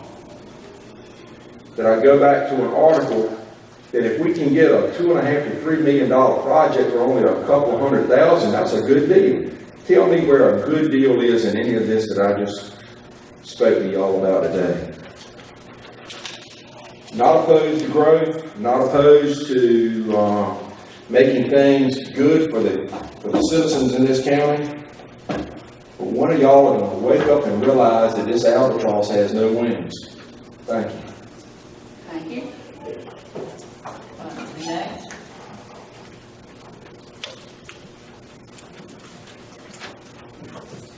I'm Jimmy Smith from downtown Renton. Most of you know that I was a county commissioner for 12 years, where you sit, and we got some things done. We had put in an animal control program where we sent out dogs outside the county. We initiated a trash pickup, which we sent out trash outside the county, and we made an agreement with Easton to take our prisoners. But what I'm most proud of during that 12 years is we lowered property taxes a couple of times. I think that would be a great goal for this current board to lower property taxes. Now, when I first heard about Merchants Commerce Center, I was real excited. You know, the articles in the paper, everyone having theater and fun, games and whatever, a lot of different things. Maybe even I think I heard about a fast food, situation going on there. But after things got started, it didn't really turn out like I had hoped that it would turn out. Seems to be that wastewater problems has been a problem for a long time. I know this board has been leaning on the school board to help out with this wastewater problem. What really disturbed me, I guess, is I don't know exactly when, I'm sure you do. All this money was spent on moving land and preparing land, and then I look out there one day and was out in pine trees. I didn't see what kind of business it could come there, that you can put up some squirrel feeders or something. This didn't make a whole lot of sense to me. And I'm going to close with this. I'm going to be very brief. It was my experience those 12 years as county commissioner. I learned a little something. Anytime a private business needs to be propped up by county assistance and by grants, it usually never ends well. And by that I mean it's just like a faucet that you can't turn off. So I would be in favor of you rejecting the proposal. Thank you. Thank you, Mr. Smith. Next. Anyone? Don't have some letters to read.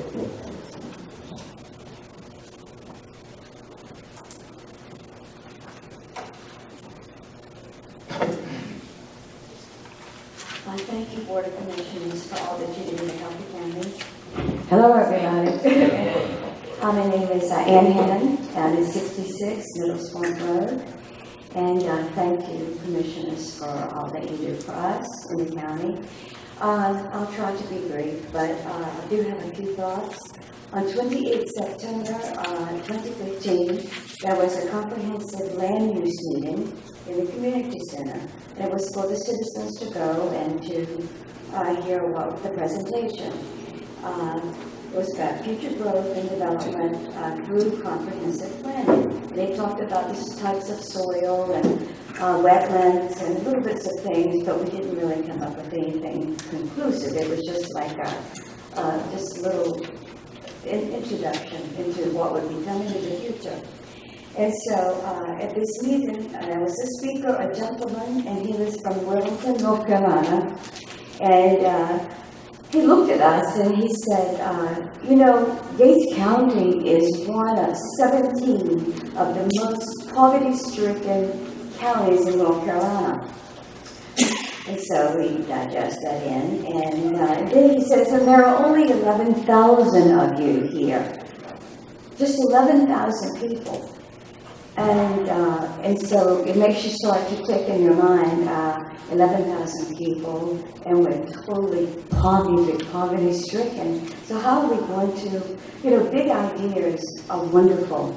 I lived in Virginia Beach for many years, and I watched it develop into overdevelopment. Also, Greenbrier developed into overdevelopment. You go over there, if you want to go shopping and you want concrete and strip malls and shopping centers, Suffolk is becoming horrible to even drive through. That is just so crowded. And so overdevelopment is worse to me than underdevelopment. I left Virginia Beach to come to the serenity and the beauty of Gates County. I grew up in Gates County, but I lived around the world for 40 years and in Virginia Beach for many of those years. And when I came back to Gates County, I didn't know I would come back here to live. But I really could not afford Virginia Beach anymore. The city council would give us an opportunity to vote on big projects, and then they would deny us. Well, we would say, no, we don't want this. They would go ahead and vote to do it anyway. Right now, Virginia Beach is 33 million in the red, yet they're pursuing a $200 million arena. They're pursuing a multi-million-dollar light rail system that the people really don't want. They really don't want. And their taxes can't take it anymore. The real estate, they try to squeeze. The only way else they can get the money is to squeeze the citizens. And they've been squeezed. I was squeezed out of Virginia Beach. I mean, it's sad. I loved it, but I tell you what I love more. I love the serenity and the beauty of Gates County. And I promise I'm going to be short. I'm going to get out of here. I know we only have 5 minutes. But what I want to say is that, like I said, overdevelopment is really kind of tough. And I've been to a lot of places where it was overdeveloped. I never had a relationship with a hummingbird until I came here. I kid you not. It is the most wonderful thing I have ever seen. My backyard has deer. It has, I understand, some bears. I haven't seen them yet, but I know it's going to happen. And, I got the deer. I've got the turkeys. I have like 28 turkeys sometimes. And then when the hummingbirds come, they blow my hair. They're so close to me when I go out to feed them. I have, the feeders, and even before I can screw it on the top completely and leave, they are feeding right there. And like I say, we have serenity, we have beauty in Gates County. And do you know when the OLF was trying to come here, I was still living in Virginia Beach, but I came over to the meetings because I was afraid that the jets that were too close to me in Virginia Beach, where they would rattle my windows, even when I didn't live in Oceana. I was afraid we would have that here. And so, like I say, I came over here and there was this was a biologist when we were having the meetings and they were trying to tell us, oh, it'll be good for you. It'll be a few jobs that you'll have in Gates County. You have some jobs with this if we have the jets here. And there was this one biologist, and I said, you know, the land here, I said, it's beautiful, it's like virgin land here. Gates County is still quiet and peaceful and like the virgin land. He said, that's why we want it. And I wrote Kay Hagan, who was a senator, and I wrote Senator Burr. I always write the senators because I think they need to understand things that are going on. And they can't know unless we share our thoughts with them. Even though they're so busy, they still need to know what we're worried about. And like I say, my worry today, and then I really am going to go sit down, we've got the development of this wastewater spray field, which I am concerned also about the smell and about, I'm concerned about the smell, with the wind blows. When I was a kid, grew up in Gates County, there were hog pens nearby, on someone's property. The wind blew the wrong direction, you know what I mean? It was kind of tough. And so I don't know how bad the spray field is going to be for people. And also, disease flies in the wind. It's not contained over one field.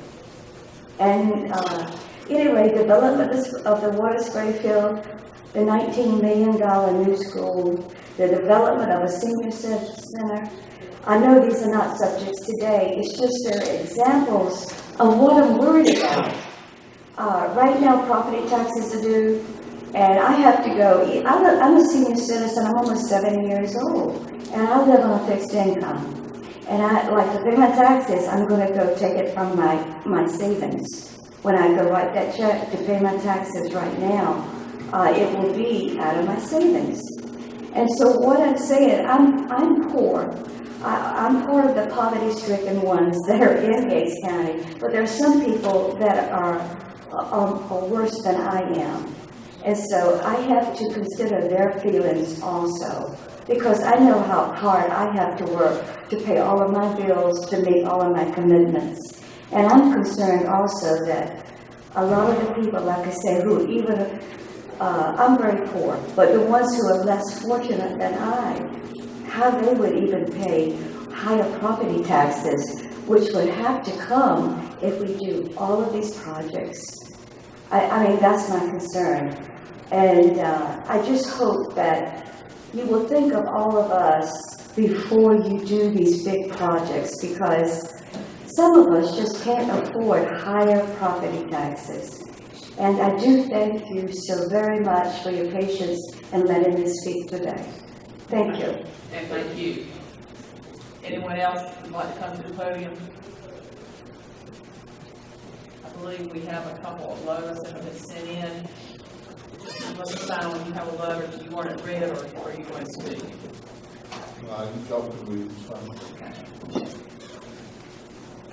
To the Gates County Board of Commissioners, I would like to express my thoughts on the purchase of land for the expansion of the wastewater spray field mentioned in the Wednesday, November 18, 2015 edition of the Gates County Index. I, William Selling, do not see the need to expand the spray field. Based on the article, the current spray field will accommodate the businesses currently in place. I am sure the argument will be that if we expand, we will be able to draw more business into the county. My question is, expansion at what cost to the citizens of Gates County?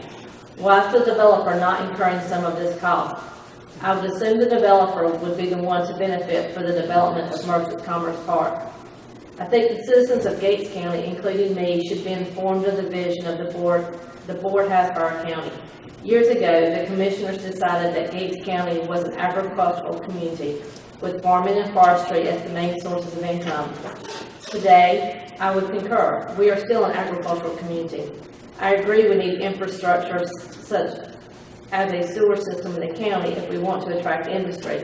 But this project will only benefit a very few citizens at the expense of all citizens. Speaking of infrastructure, our county water system is rapidly approaching 50 years of age, and the county, I see where it needs repair or replacement. I have been informed that the board is also looking into building a new school. I agree this is much needed. An educational foundation should be the first and foremost infrastructure we citizens should support. Education will send our students and fellow Gates Countyans out into the world. Who knows, maybe one of these students will be the next Bill Gates. To conclude, I feel we need to invest in the current infrastructure we have, such as water and educational, rather than taking on additional infrastructure and debt. Sincerely, William Shiley. Have another one. Yes, County Commissioners. On behalf of the ownership of the planned China King restaurant located in Merchants Commerce Center, A.R. Chesson would like to stand in support of the purchase of approximately 89 acres located on Will Lane off of Cotton Gin Road.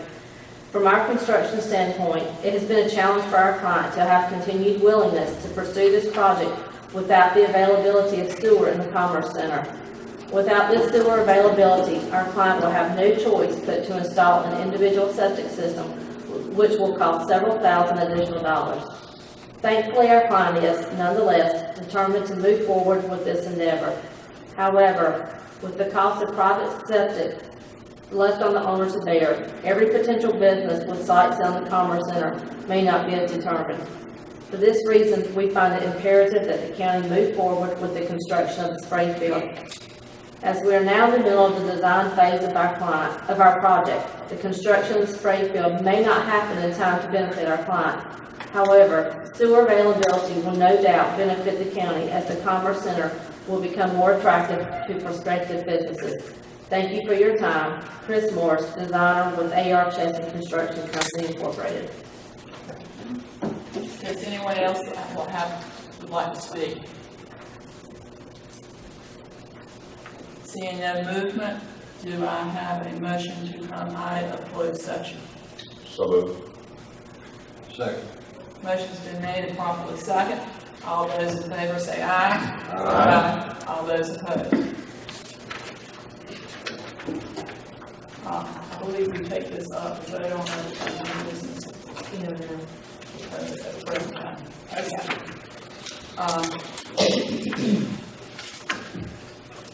Okay, I do public hearing. Madam Chairman, I think I'd like to see a few of the concerns addressed prior to moving forward with the motion. First of all, I'm thankful we have our engineer here with us today. It has been brought up, the concerns of the smell and the dangers of having a wastewater treatment spray field within the vicinity of homes. I think our engineer will address that and see where we would be with that.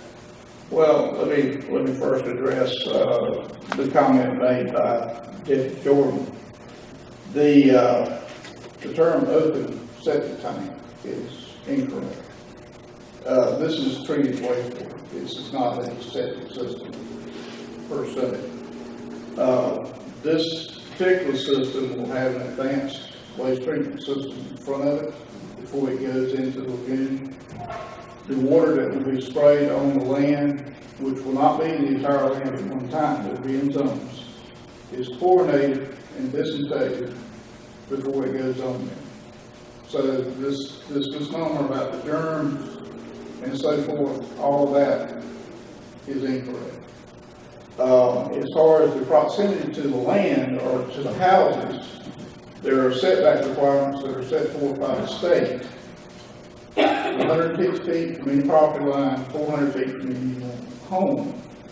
And the area that we plan to put the treatment system will be on the back side of the property. So you won't be getting that smell from that part. It'll be all the way back against the woods. The spray field will be up toward the front, toward Will Lane and Cotton. So hopefully that'll, I'll be happy to answer any of the questions, but that's the basic plan we have right now. Also, just before you sit down, Mike, if you will, for the benefit of our citizens, we've done some research on where we are in regards to the necessity of a expanded spray field. And currently, our current spray field, which is on Honey Pot Road, serves the schools, high school, the middle school, the library, community center, also the Gates House. And we asked our engineer to do an assessment of where we are on capacity. The current capacity that we have on Honey Pot Road was originally 25,000 gallons per day. It has been downgraded to 15,000 gallons per day. And with the current usage, I believe you sent, well, I know you sent us an email. You said we understand the capacity, maximum capacity of the existing spray field is 15,000 gallons per day. The current allocated flow from the two schools is 11,000 gallons per day. And according to the North Carolina code, I don't read administrative code, the flow allocation required for a 70-bed facility at Gates House is 60 gallons per day or 4,200 gallons per day. This amount puts the allocated capacity at 200 gallons per day beyond the spray field capacity, or 15,200 gallons per day. So currently, this is a public meeting. The North Carolina Department of the Environmental Agency or whatever, we could be put on notice in reality. That's allocated for, not actual. Not actual, but we could be put on notice if we were not in process of pursuing how to have adequate capacity for what we currently have. Yes, sir. And so that is one of the things that, as a board, I just want to make our citizens aware of where the board is in regards to looking at this. So whatever businesses come in the future, that would be a plus. But at the same time, we still have to address where we currently are right now. So, and Mike, you concur with that? Yes, you do. And the way the rules are written, generally once you reach 80% capacity of the facility, you need to be at the planning stages. And when you reach 90%, you need to be moving dirt. There was some comments made about schools and so forth. Every facility that you have, every facility you plan to do, any jobs that you expect to create, you've got to have water and sewer. And that sewer has to come from somewhere. And if it's a small enough system that you can do on-site septic systems, that's great. Once you get over 3,000 gallons a day, those on-site systems get extremely costly. And it goes through just as much a rigorous permitting process as a land application does. So it's, you talk about the money spent. Well, the money spent, the money's going to be recouped in jobs and people spending their money in Gates County. That's the whole purpose of this incentive program that you undertook some time ago with your previous engineer. And that's what that money is for. Also, we have Buckland School, and Mike, I don't know if you've done much work with that, but based on the maintenance director at the school, we currently have a septic system there that I think that sewage is going to a ditch. The septic system is basically unset as it stands. With the new spray field, would that be something that we could connect to this?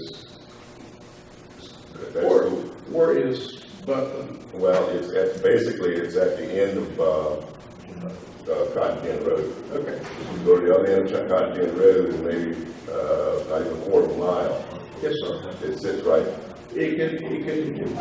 It's farther than a quarter of a mile. It depends on whether or not it's. Yeah. Maybe half. Yeah, I'm not familiar with Buckland. How big a school are we looking at? 200 kids? Probably more than that. But it's Is this a middle school, high school? elementary. Came through. You're talking about 12 gallons per day per student, it's a state requirement for sewage and other things. And the reason I'm doing this off the top of my head, I'm doing some schools in some other counties.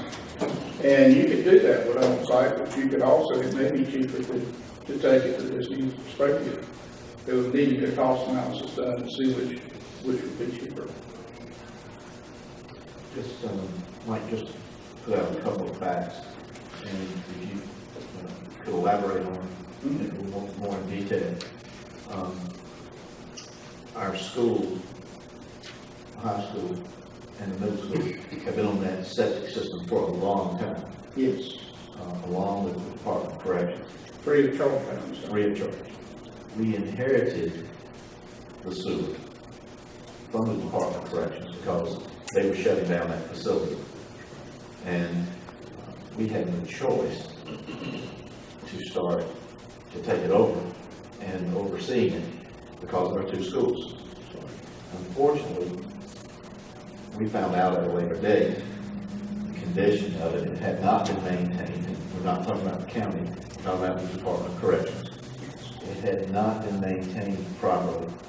The trees should have been removed long before. Grass should have been sown on it in a particular way. And it was we found out it was in real bad shape. And that was when it was downgraded. And that made our situation a little more grave. That's you elaborate on that any further.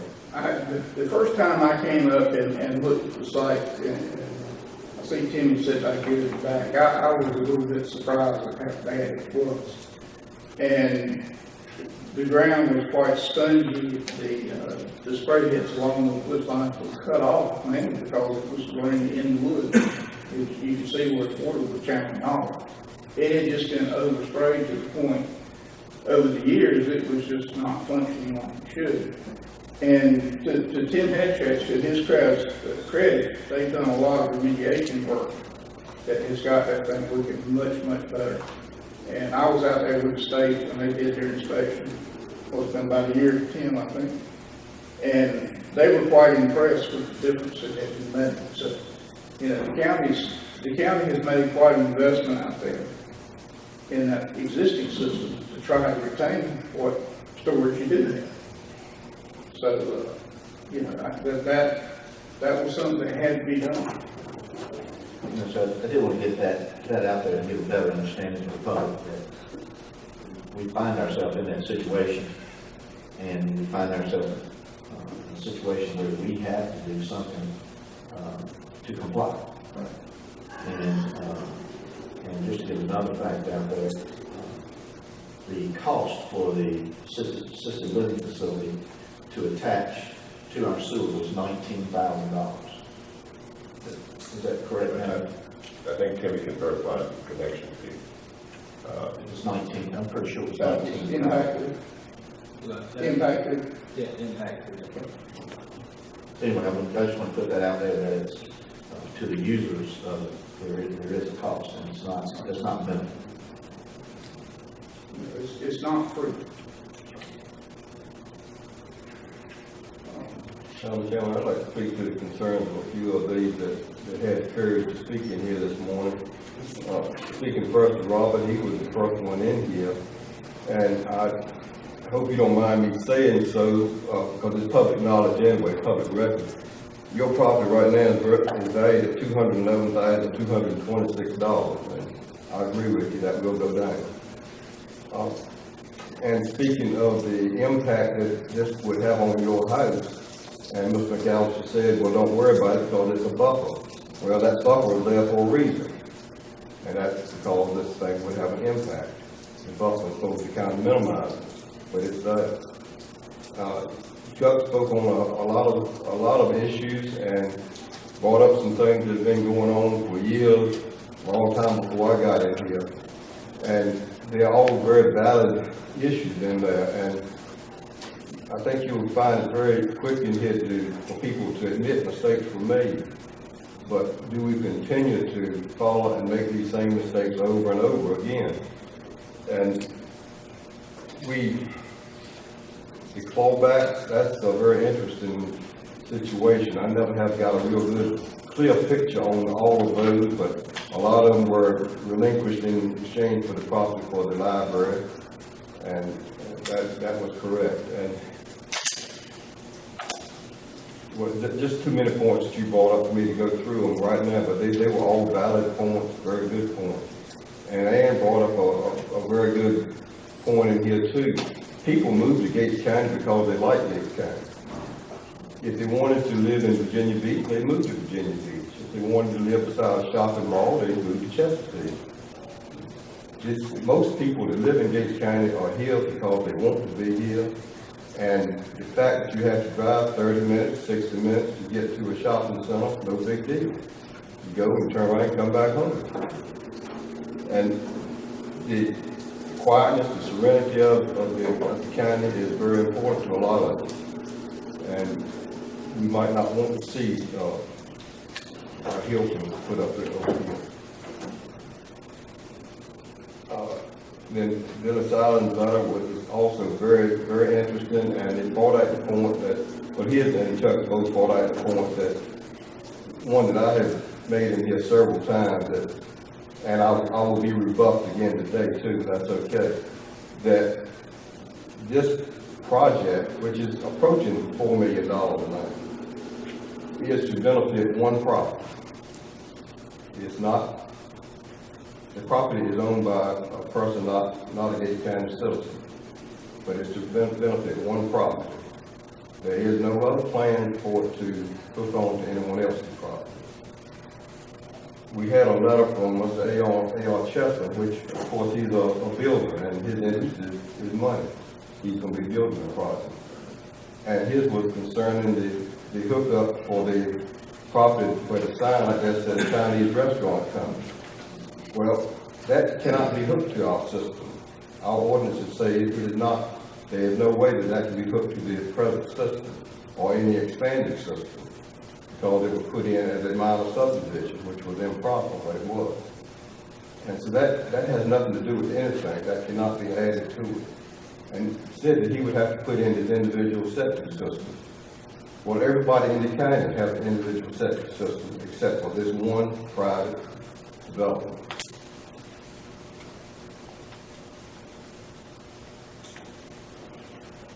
Madam Chairman, I know this is a controversial, difficult task that we're going to be taking, and I don't take it lightly. I certainly appreciate everyone's position, and but we've been tasked to do what is best for the county, every citizen. And one of the concerns that I have is that, we could very well not pass this today, but you're pushing things down the road. You're going to put a board in a position where possibly you would have to do something. If when you get in those kind of positions, many times it costs our taxpayers so much more to move forward and to take advantage of something that's been thought out, you've worked through it, it's taken a long time, but to push it down the road is not doing the job that we've been tasked to do.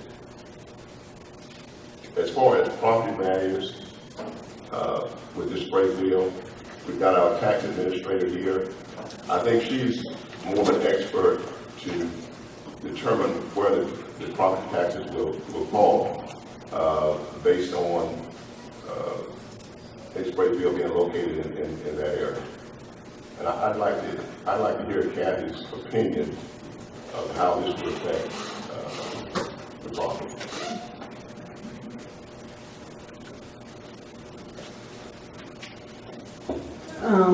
Yes, sir. It's always difficult to predict, and keep in mind as we approach a reval year where we're already knowing the values are going to go. We project down some of the values that we saw 8 years ago. As we get towards 2017, we're not going to have those values. So that's one note. Aside from we hear location, location, location.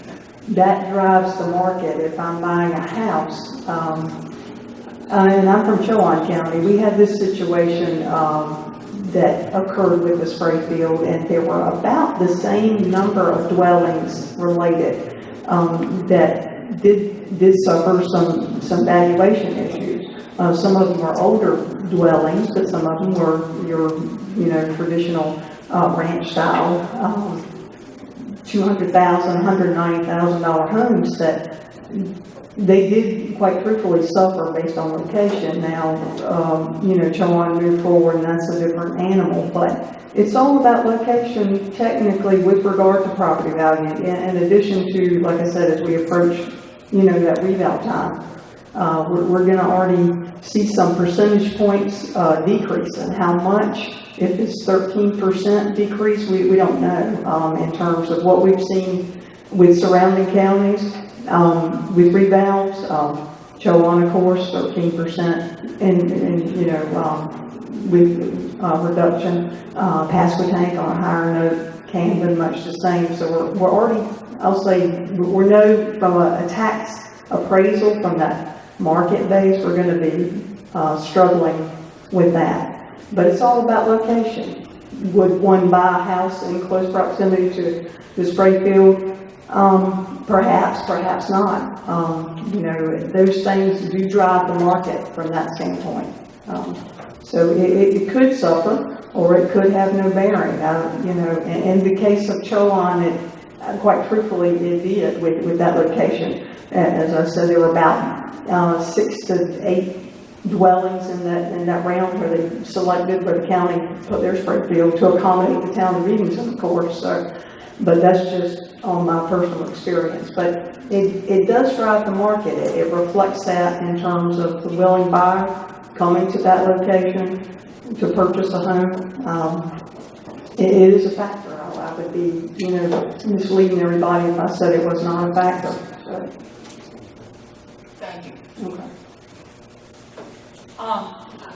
One comment I want to make about these clawbacks.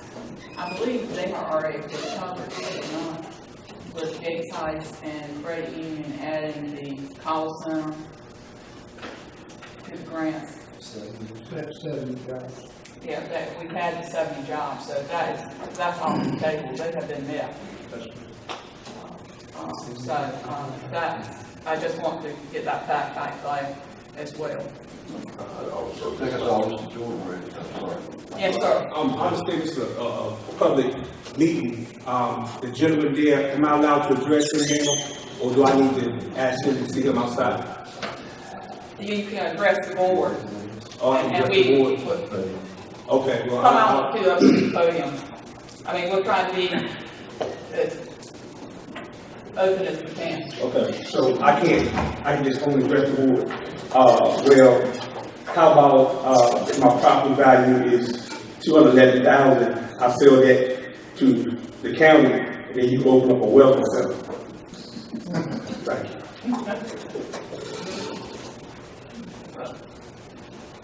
Okay. I want to say that I appreciate John Smith being here today and commenting on his tenure as commissioner.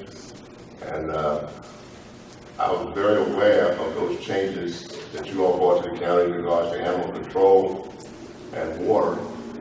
I'm glad to see the animal control implementation, because we used to have a lot of stray dogs running around. And that solves quite a few problems. But as you know, many times progress, it's difficult to make progress. The water system has been a blessing to some of the county. Some still don't like it, some haven't connected to it. As a matter of fact, there was upfront costs that many of the citizens had to pay, and I'm sure that you all caught a lot of flack when we decided to put in the water system. But nevertheless, overall, I think the county is proud that it happened, and we're glad that we have public water now instead of many of the private wells that we used to have, where I know that my mother used to have to put some kind of solution in there to keep the rust out when you wash. So the water system has been a plus to the county. But I do want to relay the fact that whatever decision that we make, it is truly looking at the overall necessity for the county, not just individual businesses. This is not just a project for the Merchants Commerce Center. This is for the county, and I think that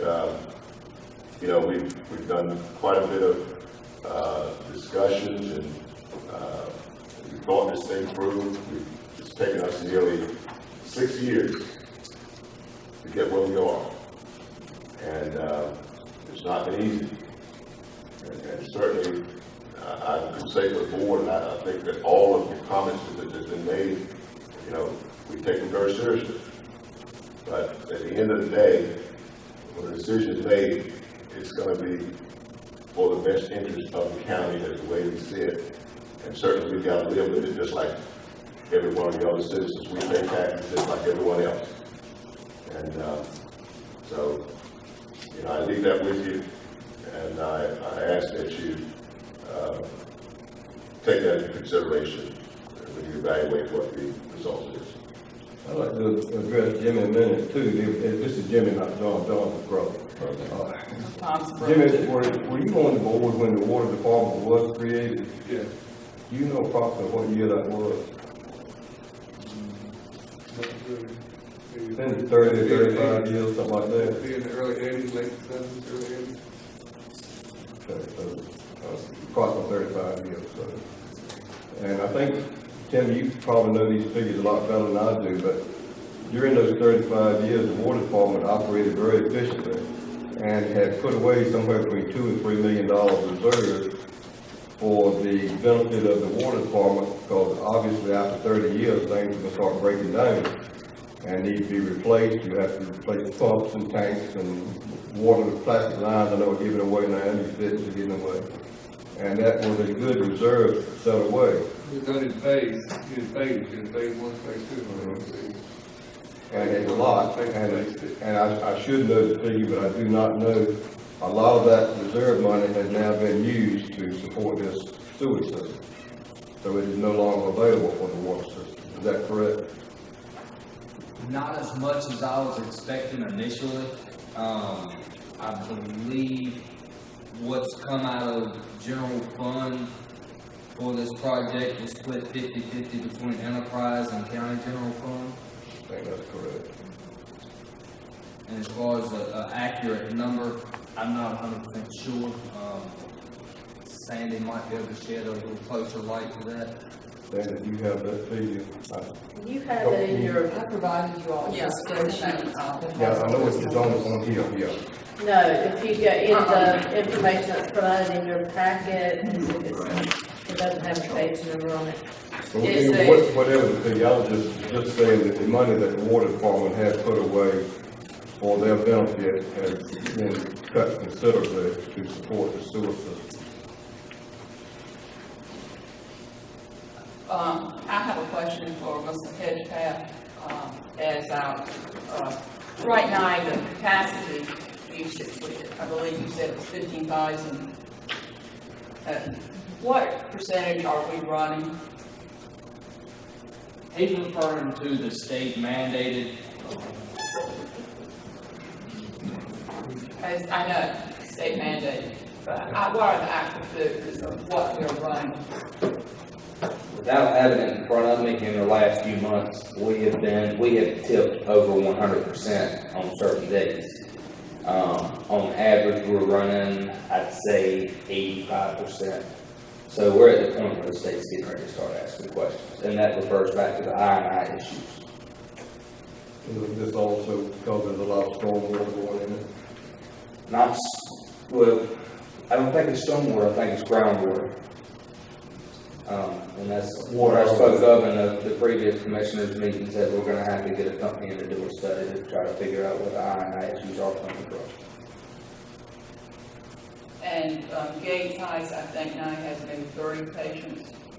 That's correct. They're not even at 50% capacity, and we're already starting to see an increase in flow.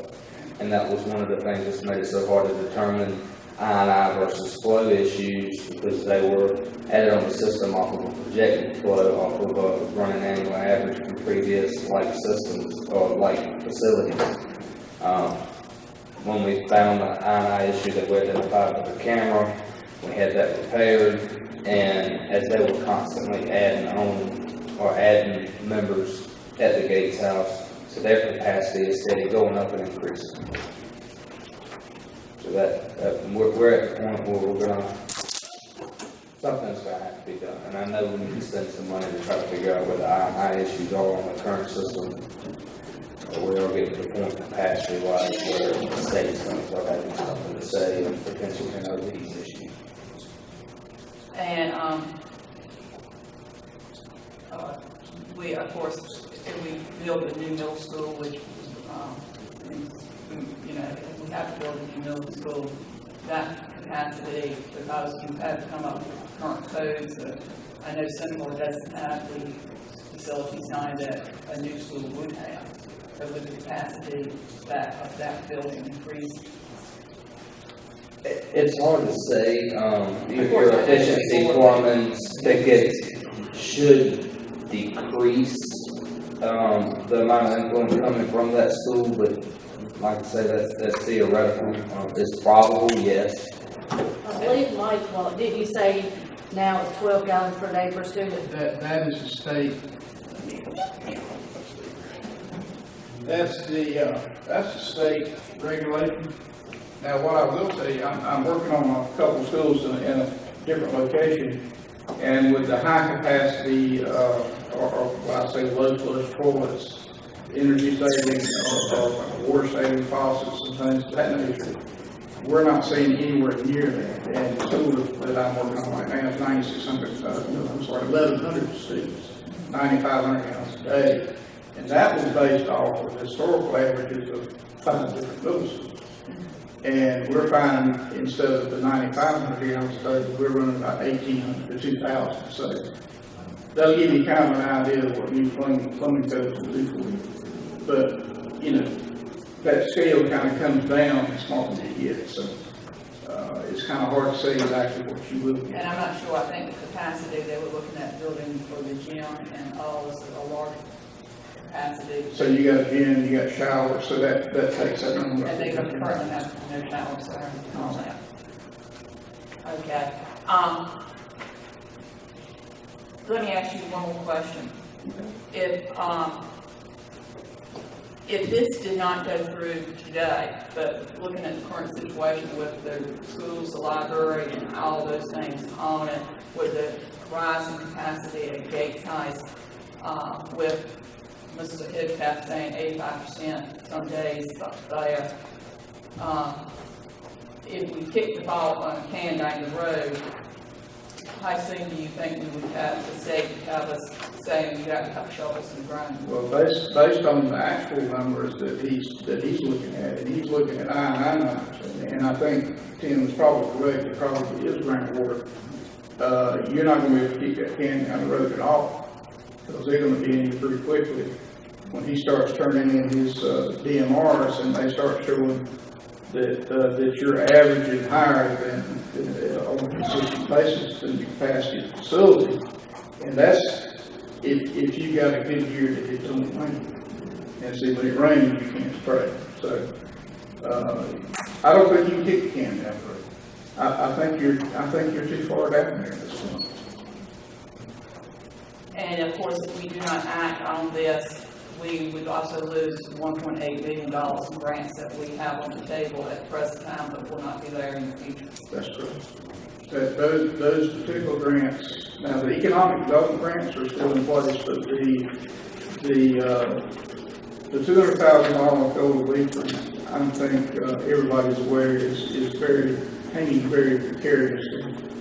And the CDBG grants through I&I, which you've already spent, that program has been changed to over to DENR, or what is now Department of Environmental Quality. They changed their name again.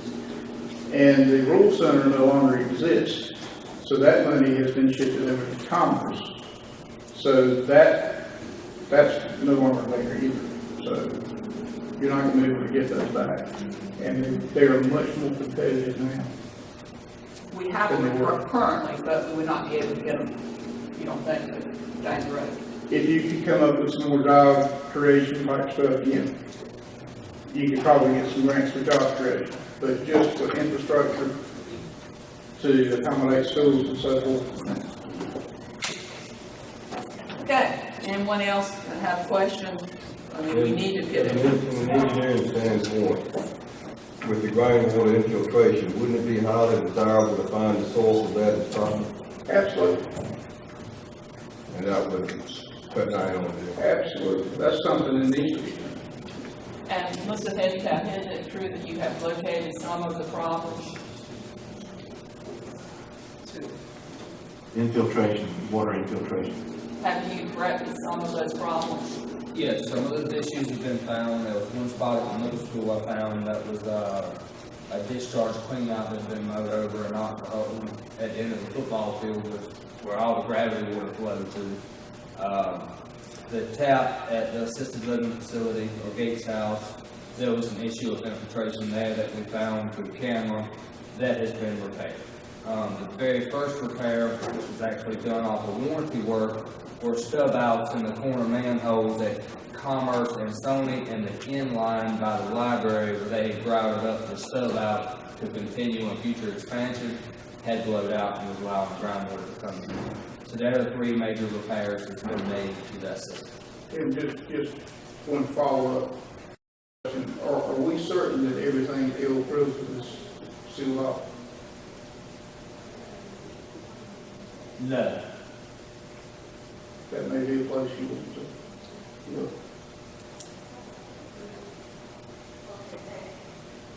Okay.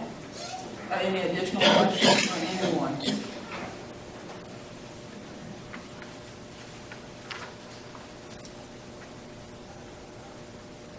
Okay, I guess it comes to the time, but do I hear a motion?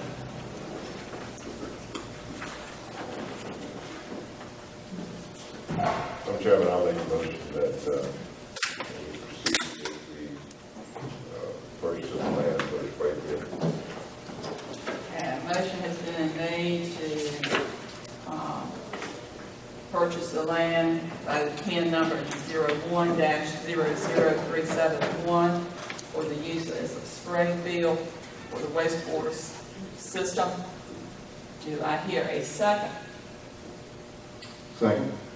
Motion has been made and second. Any discussion?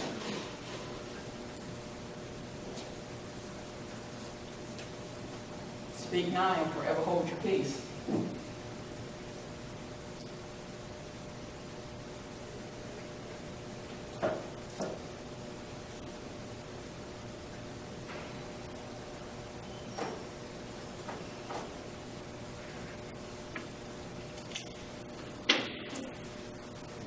Hearing no discussion, then I'll call for a vote. I guess this is an important vote, we'll do a roll call vote. Okay, Commissioner Freeman. Aye. Commissioner Felton. No. Commissioner Jordan. Aye. Commissioner Owens. Aye. Commissioner Hopler. Aye. Okay, so it's passed 4-1. Okay, moving on to old business. We have an update on the historic courthouse. In your packet, you do have a memo that I have provided regarding conversation I had with Timothy Crow of White, Janney, Elksner Associates Incorporated. And I included the initial email that he had sent to the Shelley staff that we discussed at previous meetings. And I was tasked with going to speak with Mr. Crow to find out what the $5,800 included. When we started the conversation, Mr. Crow indicated he had several documents and scanned through them, had not actually read them in depth. And as we talked, I discovered that he did not have a lot of the information since October of 2000, or actually since May of 2014. He had some information. He did not have anything from October of 2014. He did not know that we had actually started repair work on that wall and that the work had been stopped because of the condition of the bricks and that there's only one wipe of bricks in that location instead of 5. So I explained all of that, what had been done. He said that he could not determine, based on the information that he had scanned and what I had shared with him, if the east wing would do what the west wing has done. Even though they were constructed in the same time period, he could not determine if the bricks were going to be of the same firing nature. He said that the $5,800 did not include any travel expenses. I followed up with him and asked, Mr. Crow is in Illinois, and I asked him, would he be the one coming? The way we discussed it, it sounded like he would be the person that would attend. And if he came, would he be by himself, or would it be additional people traveling with him? And I've not heard back about that. He said that based upon what he has read, that it's only symptoms are being treated. The real issue hasn't been found. And that for $5,800, he would read all of the documents that he has, any information that we sent him, and he would then come out here at an additional cost to look at the building. He said that only seeing the bricks could he actually make a true determination of what type of testing needed to be done, and that he would perhaps recommend testing the bricks, the mortar, the plaster, and perhaps even the stucco. And we did discuss the issue with the stucco. I told him what we have discussed about it being cementitious and how that has perhaps led to some of these problems. So he was glad to hear that we've already discussed that with Clearscapes and with Andreas. So he could not provide a testing cost, which is something else that you had requested I find out. He said that he did not know if it would be less expensive to rebuild the west wing or to fix it in whatever capacity that he would recommend. He did say, he might come down and look at it and not agree with people's recommendations from the past. He might recommend new fixes. So I did ask, did he have to look at the west wall? Could he look at the other walls? And he said it didn't matter which walls he looked at, it would still cost $5,800 for him to read everything and his travel expenses.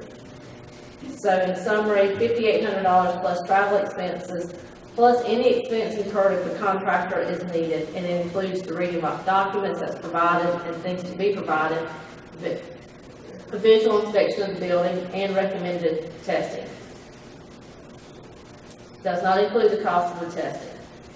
I did let him, he kept talking about he might have to, he said something about cutting holes in the wall to look, and I explained to him there were no walls in the west wing, therefore they would not have to cut any holes in the walls. They would not have to remove true flooring. There was only plywood. So once I explained all of that, he said, well, that helps a little bit. You might not have to pay a contractor to be there on site, but I know James Andrews last meeting said he would like to be there if this is an option we take. And am I not correct that Sally Sash did not charge the money? She is charging, well, we have yet to receive her invoice for the $750. Okay, but she did not charge us the entire amount that she was Correct. Correct. That she had said originally. Okay, so what do we do? Do we want to have him come? It's $5,800 plus travel expenses, or what is the pleasure of the board? Well, Madam Chairman, I would like to say that, first of all, it looks like we don't have much of a choice, because his assessment is that without testing, even if you built a new wall, that issues could arise because he's not aware of what is going on. And it almost leaves a position of, we would have to have, he's going to come. And he summarized and says he's going to have to, his last sentence said, even if the commission vote to rebuild the west wing, Mr. Crow would like to visit and examine the west wall. So you can better understand what is happening. You're gonna do an analysis anyhow. But, Last time we discussed this, seemed like in the final analysis was, we would be taking a big chance if we didn't follow through with that testing and analysis. Is what I gathered. You guys remember it's about the same way. If I may, are you considering not doing anything to the west wing till all testing is done?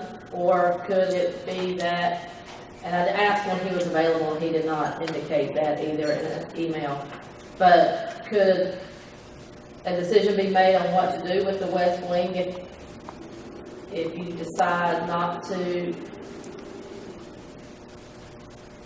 if it's determined that you can't fix it? And to fix it can mean many different things. But if the determination is made that we need to go ahead and rebuild it, could that be done and testing take place at the same time, or could the rebuilding take place and then testing take place at a different time? I think it's gonna do this thing, it's gonna depend on what the testing results comes out to be. Because if the test results says it's more feasible to rebuild it or reconstruct it or refurbish it, then obviously that would be the path to take. Or if it comes out that they rebuild it.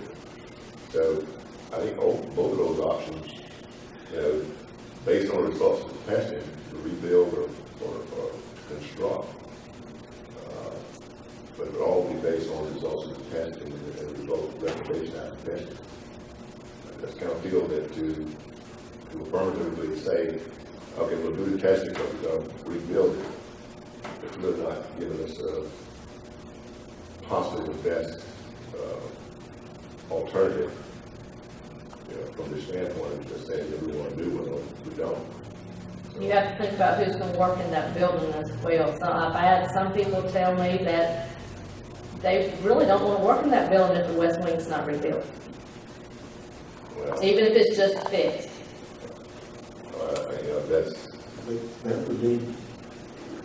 That would mean they need to get another job or something. So I think Well, there's still, there's still underneath it, there's still between the first and second floors, there's still kind of walls. I think however the final analysis is, I think it'll be a stable building, a stable structure. Well, to me, the analysis, after hearing comments the other day and reading this, it's whatever we do to the west wing, what we're doing is we're making sure that we're, in that process, we're attaching it to another good section of the building. Is what I think that is. The way I think I understood it too, Jack, is structurally sound. Right, yeah. That we're not making, let's say we replace the west wing. The three walls. The three walls, okay, so we are told and believe and go forward with replacing that.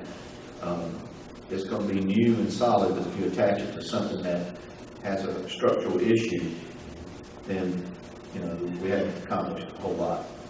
Accomplished a little, not permanency either, so.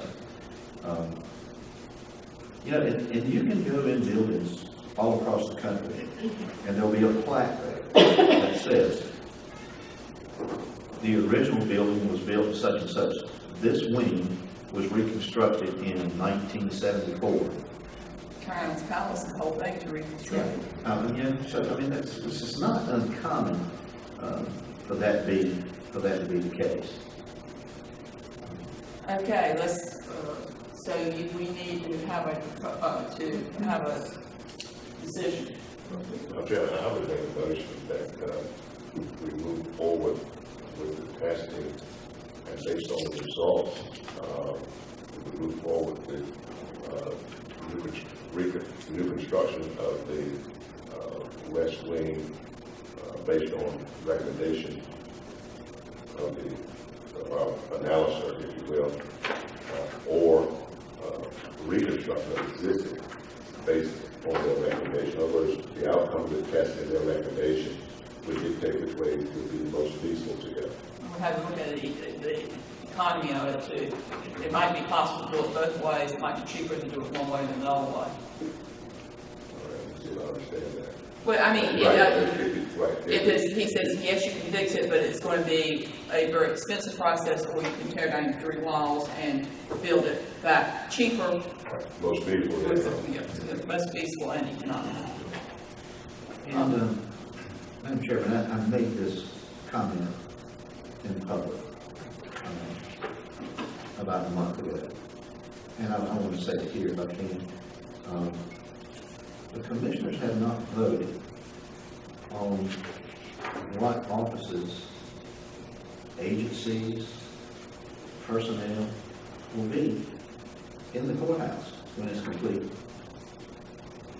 Yes. I don't want us to get too far ahead, because somebody asked me that question at a meeting, at a gathering, and I said it just like that. I said, the commissioners have not decided who will go in there. So I just want to publicly say that here, for everybody to know that that's to be decided. That's right, kind of match the space to the best use. Best use, right. Okay, so entertain a motion to, it has a second. You threw me off there. I'm sorry. Second. I'll second. Motion's been made and seconded that we have Mr. Crowe to review the documents, come for a visit. Well, that was going to be my next question. Is there a cap on the amount of travel expenses and number of people that you wish to come? Because right now, his proposal, 5,800 plus travel expenses. And I do not have any ideas, an estimate, or how many days they'll be, or how many people. We can't approve enough to live halfway here. I don't see how we can put it on. Yeah. But of course, we don't want to have a bill that is astronomical to come in. I would think that it would have to be standard rates, IRS rate, with that be? What is he talking about in regards to how many days? I have no idea. He did not respond Or how to, many people? he did not respond to those questions. I just don't like that. Yeah. Well, he's not going to put himself in a situation where he loses money or doesn't get his regular rate. I think they'll, with the unknown personnel and how he's going to travel and all of that, I think the closest we could get to controlling it is to say the IRS rates for travel, customary or 2015 rates. I would suggest that you cap it. We've had this come up with another contract recently.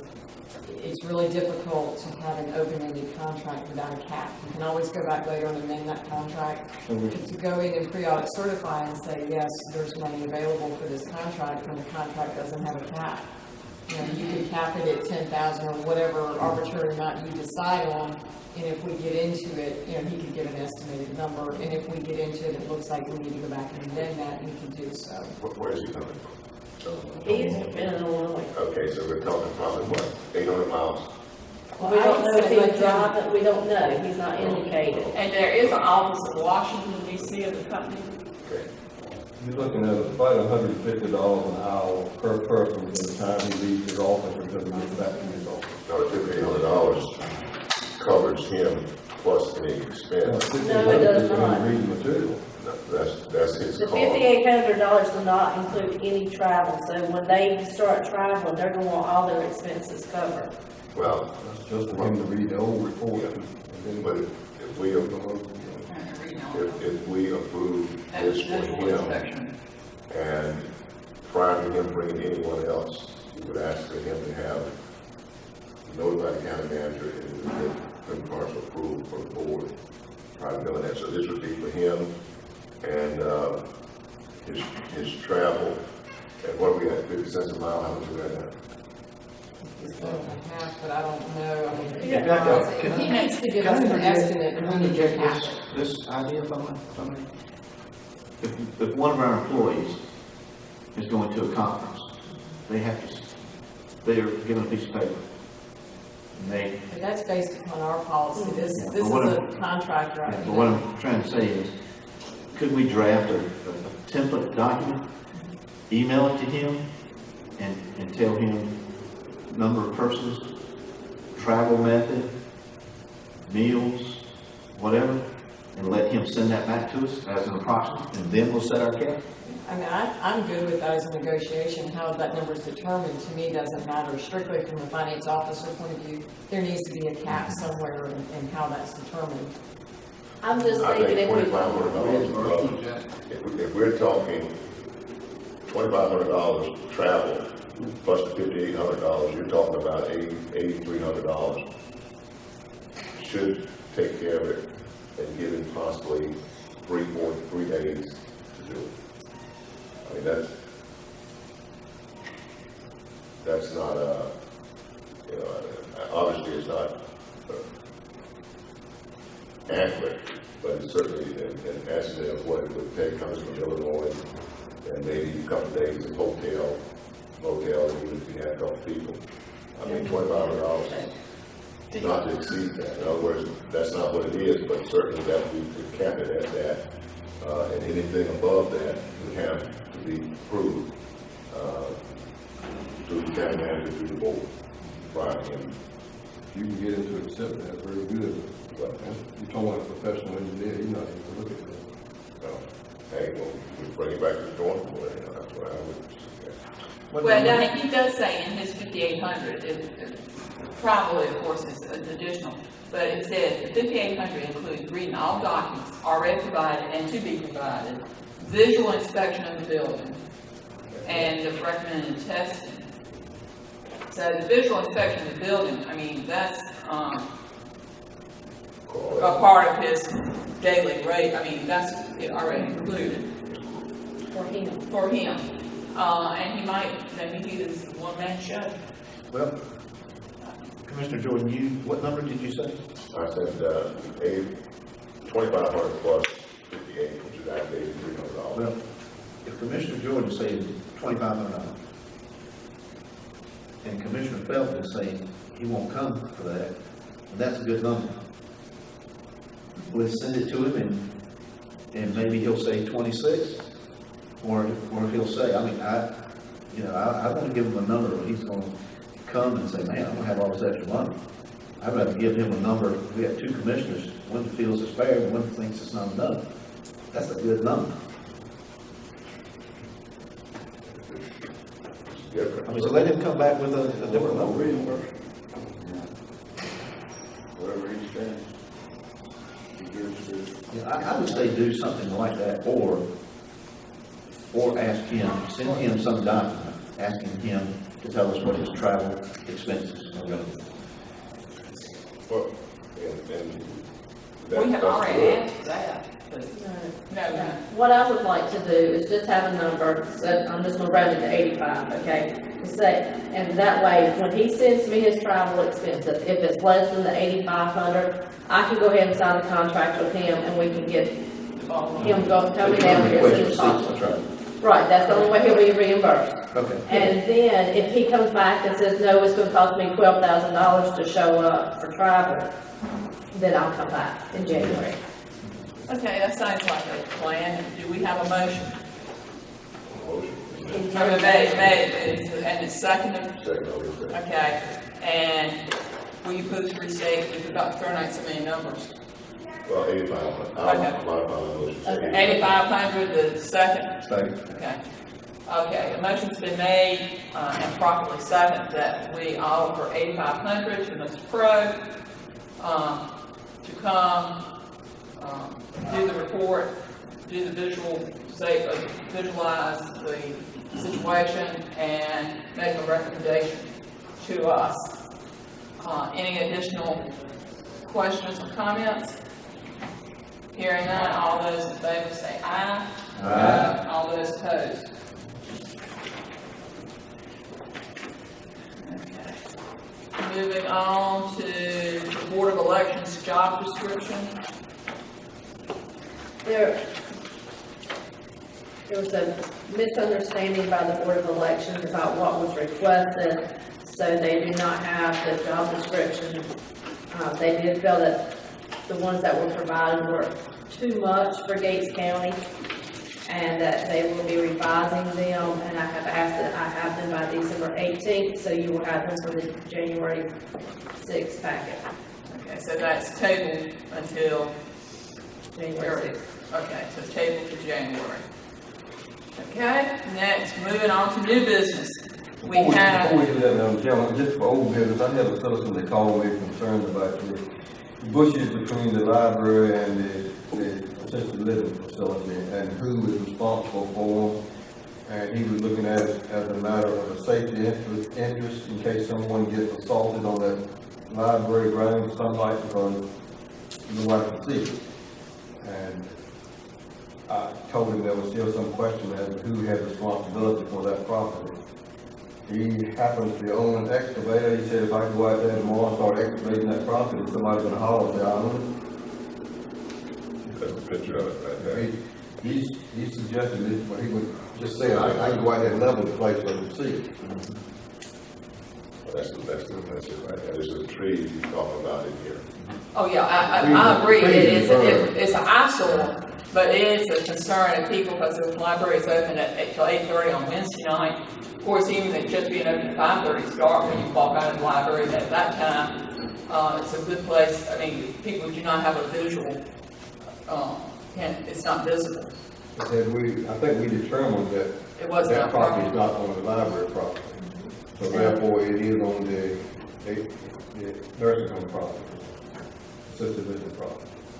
But if we didn't determine it's on their property, we determined that it was the responsibility of Mercer's Commerce Center's owner. Okay. Have we And sent the him letter was sent, yes, Has he responded? How long ago was the letter? let me look. That's between the library and the. Gates Ice. There's a ditch and there's a berm that's, Maybe we can take some pictures and send them copies of the pictures. Because I've got them on my cell phone, I intend to download them and disperse them.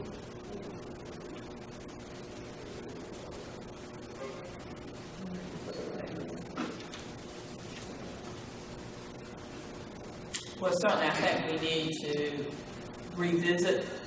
Excuse me, it was July 24th, the letter was sent. It said, based upon preliminary investigation, the ditch in the area in question is not the responsibility of Gates County. Well, that was the ditch, I'm sorry, that was in front of the library, at the parking lot, so. I know That it was, Right, this one is, and I think if we could send him some pictures and, request to take a look at that, I think he might get some marked out there. Actually, wouldn't that be a zoning of code violation? That was my next question. Do we have the authority to enforce it? So here's, I'm gonna get in a long debate about it. This is where we need to have the ordinance, so we can go to page 12, section 3, part A, and say, you're in violation of this, and this is the way you remedy it. So we don't want him to just remedy it the way he wants to remedy it. We want our ordinance to say, this is what it, we want the picture to say, this is what it looks like. We want the ordinance to say, this is what it's supposed to look like. Make it look like this. But to get back to Billy's comment, we may not have the authority, because we have the ordinance, because the planning board won't push forward, so we can vote on it. Well, it was put forward in the landscape ordinance, and y'all voted against it. But you have a. but still, the grass is over some. Oh, sorry, oh, yeah. We didn't have a, Okay, the code enforcement, yeah, the code enforcement, officer could go out there, and do that, because the grass is too high, and the, vegetation is not pruned or whatever. It's also not just the grass, it's the berm that was side of the ditch. that serve any purpose? Especially the height that blocks visibility. Like you mentioned, is the ordinance can take care of that fact. Now, I think first address it by letter and then another. Just send the code enforcer out there and, or a letter from the code enforcer. And there's a fine. Okay, do I hear a motion that we instruct the county manager to turn it over to the code enforcer to try to make improvements? Is that motion? So, Jackie. Second. Okay, I just want to be clear, it is actually the berm. Anything that blocks the visibility from one side to the other, whether that be grass, trees, or. it's grass and trees. Maybe, yeah. How about the dirt? Can we knock down the berm? Yes, that's part of it, that's the big part of it. Debris, describe debris, the burn debris. Like that, that's it right there. Also, it makes cutting the ditch difficult. You can't cut the ditch and keep the ditch bank straight with the berm there. Okay. Haven't been cut, so that's good. Okay, get all that. Okay, a motion's been made and seconded that we instruct the county manager to instruct the code enforcer to go out there and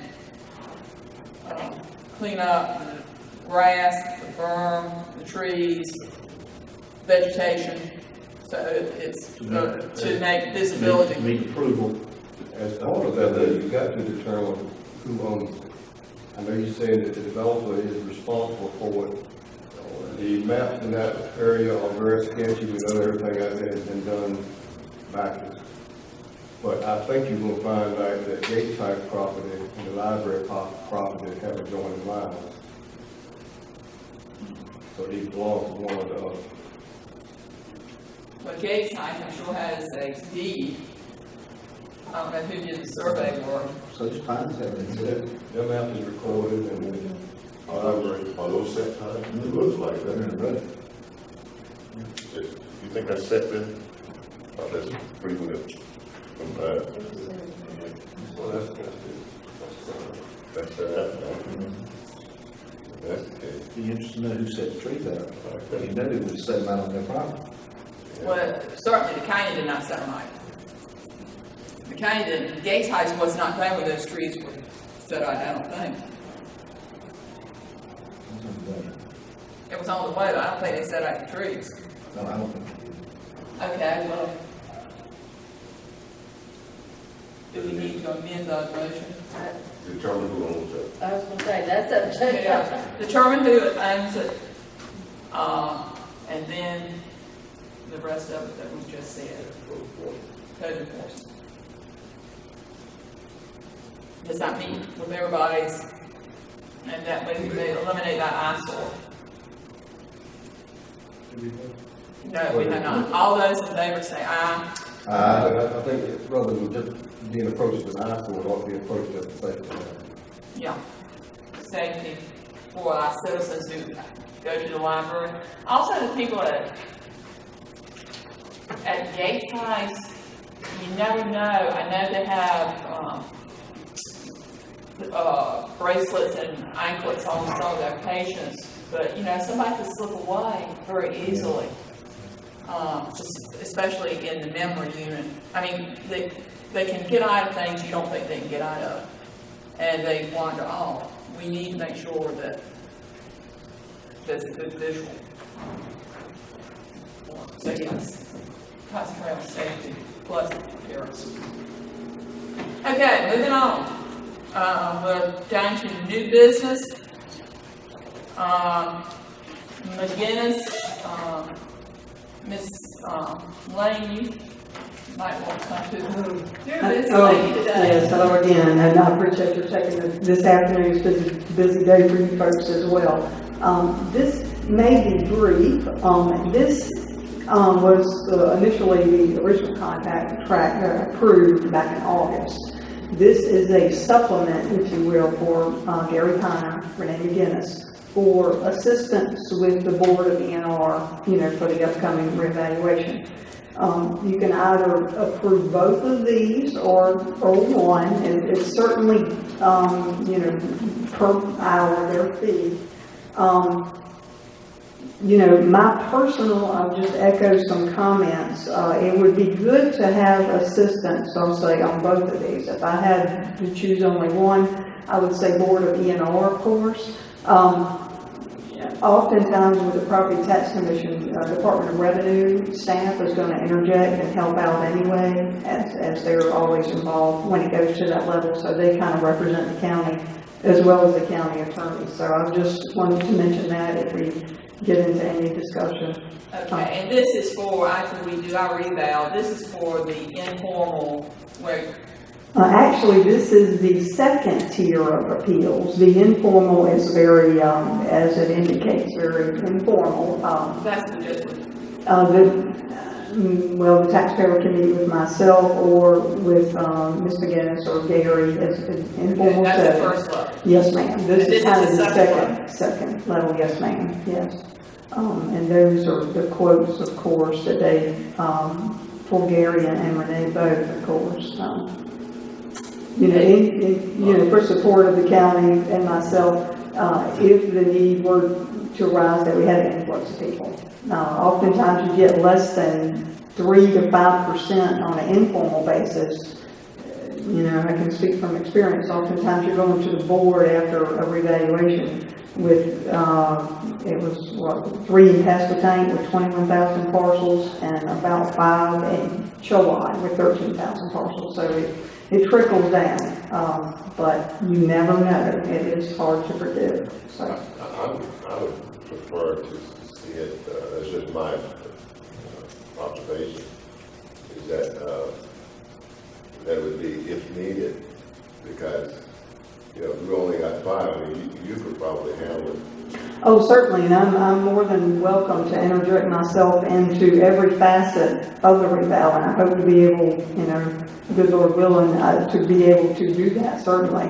I think that's what I see, but it can be worded as such. I know, you know, Natalie and Sandy, you know, with the contract wordings, so they will have something, as we just heard, of some money as far as cap, if you will, whatever she would need for auditing purposes. So. I think we'll be sitting for a week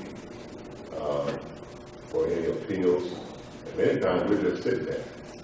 Yeah, And, that's true. You know, I think this have contract there with us arbitrarily. Oh, I agree not, certainly, that is completely irrational, just to have them there, just in case somebody would come through, because we're talking about. This is for. Oh, no, this would be just a statement, if you will, in the original approval that was done back in August, on almost just in case scenario. And in revow years, you can extend, there is some extension into the summer and fall and even into the winter months that, you know, people can appeal. We don't often like to see that because at some point we need to have a value and obviously notices are sent and that kind of thing. But, you know, certainly with general statutes, there is some availability of appeals up until that nature. Because PTC usually, you have to get on the schedule anyway. You can't just go up there week after next. You have to be put on a formal schedule, often, and Department of Revenue works you in accordingly. So you may be disputing value in spring and you may not get to PTC until November. So, but this is just in case. Certainly I would not want to pay $55 an hour just to hang out and, you know, have some Diet Coke or of some sort and just have the county's money invested. Just in case. How many people are we talking about hanging out at $55 an hour? And it would just be to Gary Piner, Renee McGinnis at the. So it's 55 and 55? Yes, sir. Each person? Yes, sir. That's per hour, per person? As needed, of course, yes. I think it's, yeah, and it could be just be McGinnis. Right, it could just be one. That's right, absolutely. Something Yeah. really sticky, maybe. But both she's of just, them. if we need her, this would be her cost. Right. Yes. Senator, do you see a problem with amending this to say, where it says, assistance to the Board of Equalization Review and with Property Tax Commission Appeals, comma, if needed as determined by the Board of Commissioners? This isn't the contract. No, this was just their quote. I think the contract has been reworded Yeah. to something similar to that, because that was when we met, what the intent was. They wanted to provide us the cost if we needed them for that, but nothing was ever intended to be, we're gonna come sit all these meetings. I think they'd probably rather not be involved in these meetings. Yeah, I agree. But there may be times we need them, we ask them for quotes in case we did need them. It's just, And Brian's saying is as needed. Yes, and as needed, if Yes. Kathy were to make that decision, or the board were to make that decision, then they would be there, otherwise they would not. That's right, and I I would certainly, think, Kathy usually said, if for some reason when they had to go to the property tax commission, it might be, in Raleigh, it might be a time when you could not go or whatever, that they Oh, could yes, go. ma'am. That's on right. behalf of the county. yeah, on behalf, because, and the only reason we ask for this is what if there is a scenario and we would need their support? We would much rather have some type of wording,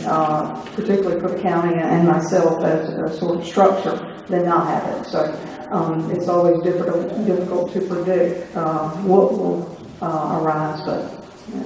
Okay, as I think you've understood, this is just the cost per person as needed.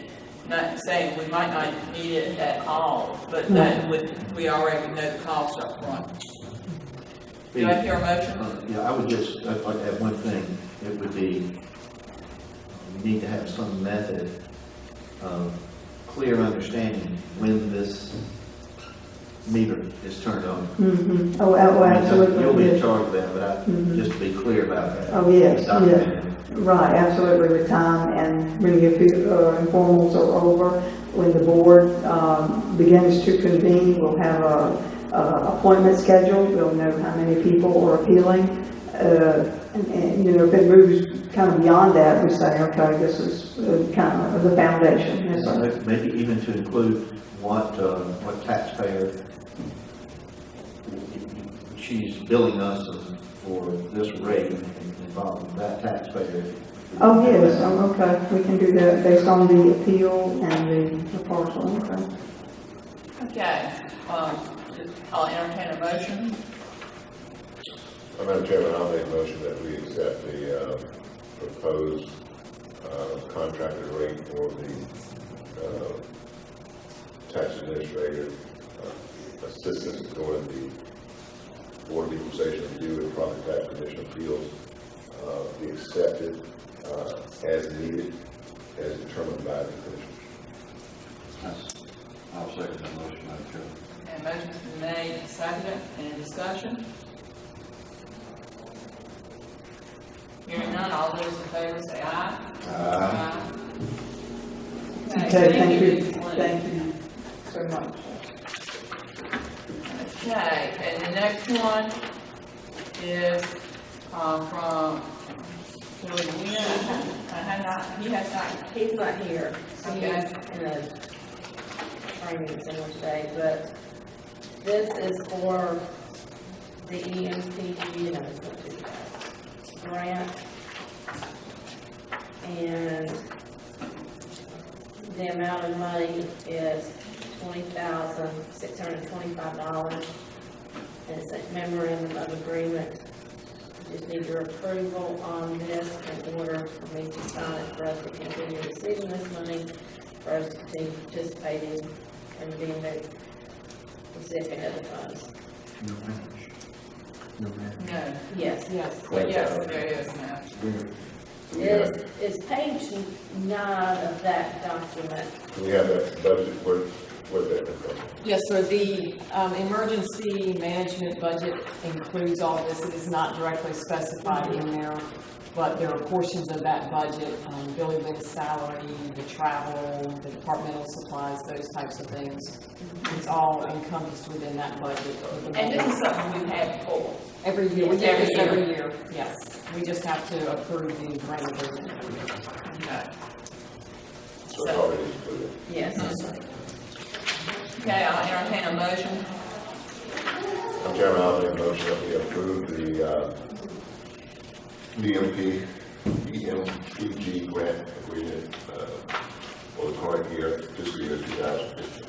Okay, a motion's been made to, approve the memorandum of understanding for the EMPG grant. Do I hear a second? Second. Second has been made. Any discussion? Memorandum of agreement, I made. Okay, like I say, MOA. Thank you. Okay. Hearing no discussion, all those in favor? Aye. All those opposed? Okay, now we get to the Gates County holiday party for our employees. Yes, we are looking at Tuesday, December the 22nd. There's been discussion about floating versus as doing as we did last year, getting out, getting off work at 3, closing. And if you do not come to the county party, then taking leave. My recommendation is that it's just going to be a floating lunch this year. And past commissioners has furnished the meat, and everyone else has brought potluck. Okay, you've heard the recommendation from the county manager that we have a floating lunch for our employees on December the 22nd from like 12 to 2 or 11:30 to 1:30. Right. I've need to double check with the extension. They've got the room held all day for us. But I told Helen you were on to get back with her to confirm the times. And that none of the departments will be allowed to close. Okay, they will be working and they could come in shifts, they all have lunch breaks. County manager, we're providing the meat, we talked about hamburger, hot dog, or steak. But I believe in the past that you provide chicken. Chicken and hamburger. We could get Paul Smith to do pork. Have no hour to.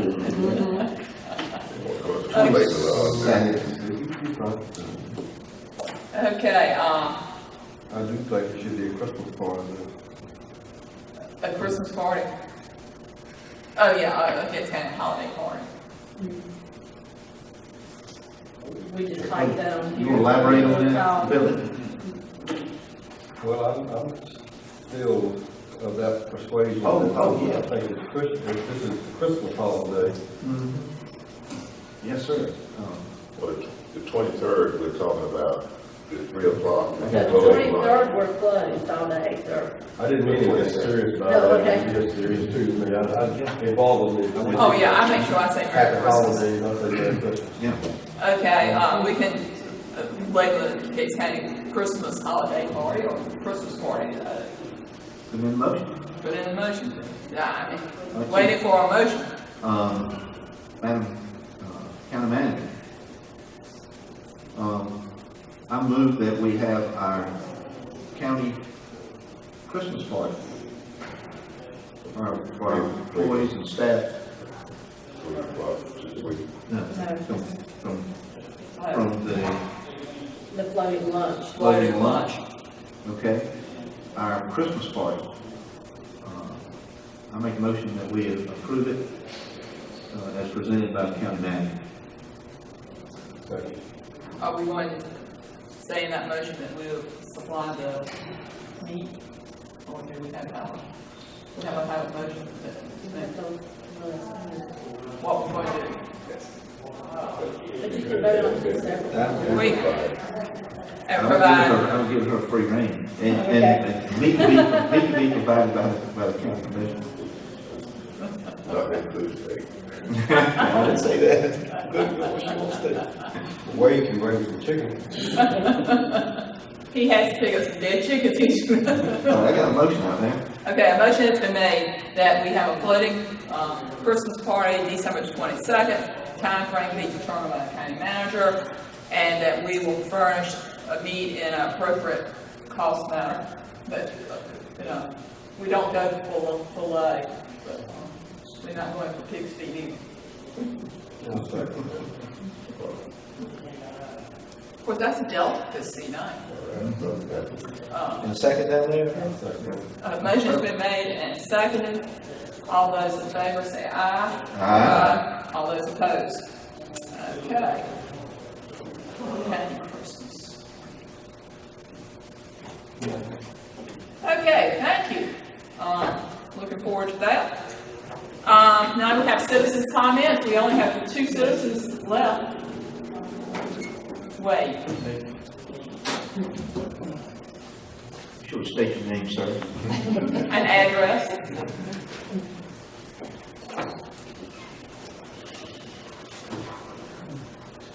Wade Askew, I live at 216 White Oak Road, and this is the first time I've been to a meeting in a regular while, and I've enjoyed it today. But speaking about the profit for the spray field, I want to say everybody gave, really good valid points. Commissioner Felton gave some good points, Mr. Chuck Rose gave some good points. But I would like to say that, well, by the way, I hope y'all all had a good Thanksgiving, and by this meeting being at Thanksgiving, I just got thinking about something. When the Pilgrims came over here years ago, when they started their colony, and after they got their colony started, they were sitting around in general conversation. They would ask one another, why did you come all the way across the Atlantic to the Americas? And that each one of them's response would be to move forward. And they would like to move forward in what way?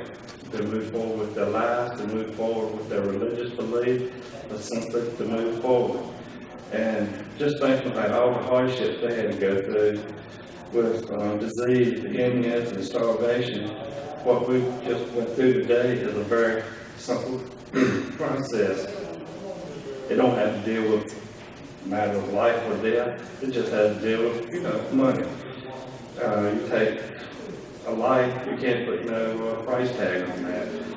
But just get back to so which I would like to say that I believe the commissioners made the right decision for the county. I believe that the Gates House is a good thing for the county. Just in our community, we have 4 citizens or families that have loved ones in there today. And the lady spoke about the integrity of the county. If I could see businesses come to the county and locate in one simple area, then we have saved the integrity of the county. Instead of having them spread all out in various different directions, that's something we really don't need. And yes, it's going to cost the county some money now, but I've never done anything that didn't cost me money, and I dare say any of you ever have. I know Natalie's never done anything, or her husband had to cost some money to try to make money, but I'm just going to leave with a little note from Abraham Lincoln. His last words before he was assassinated, well, he met with Mr. Colfax, which was head of all the mining operations in the United States. And he told Mr. Colfax that now that the war is over, we have thousands and thousands of men, both on the north and the south, that have no home to go home to, no family to go home to. And then on top of that, we got immigrants steadily coming into the country. So he directed Mr. Colfax to lead these men to the west, to work in the silver mine, the gold mine. And he told them, if we can get them to work in that, if they can make a living and if they can prosper, then so can we.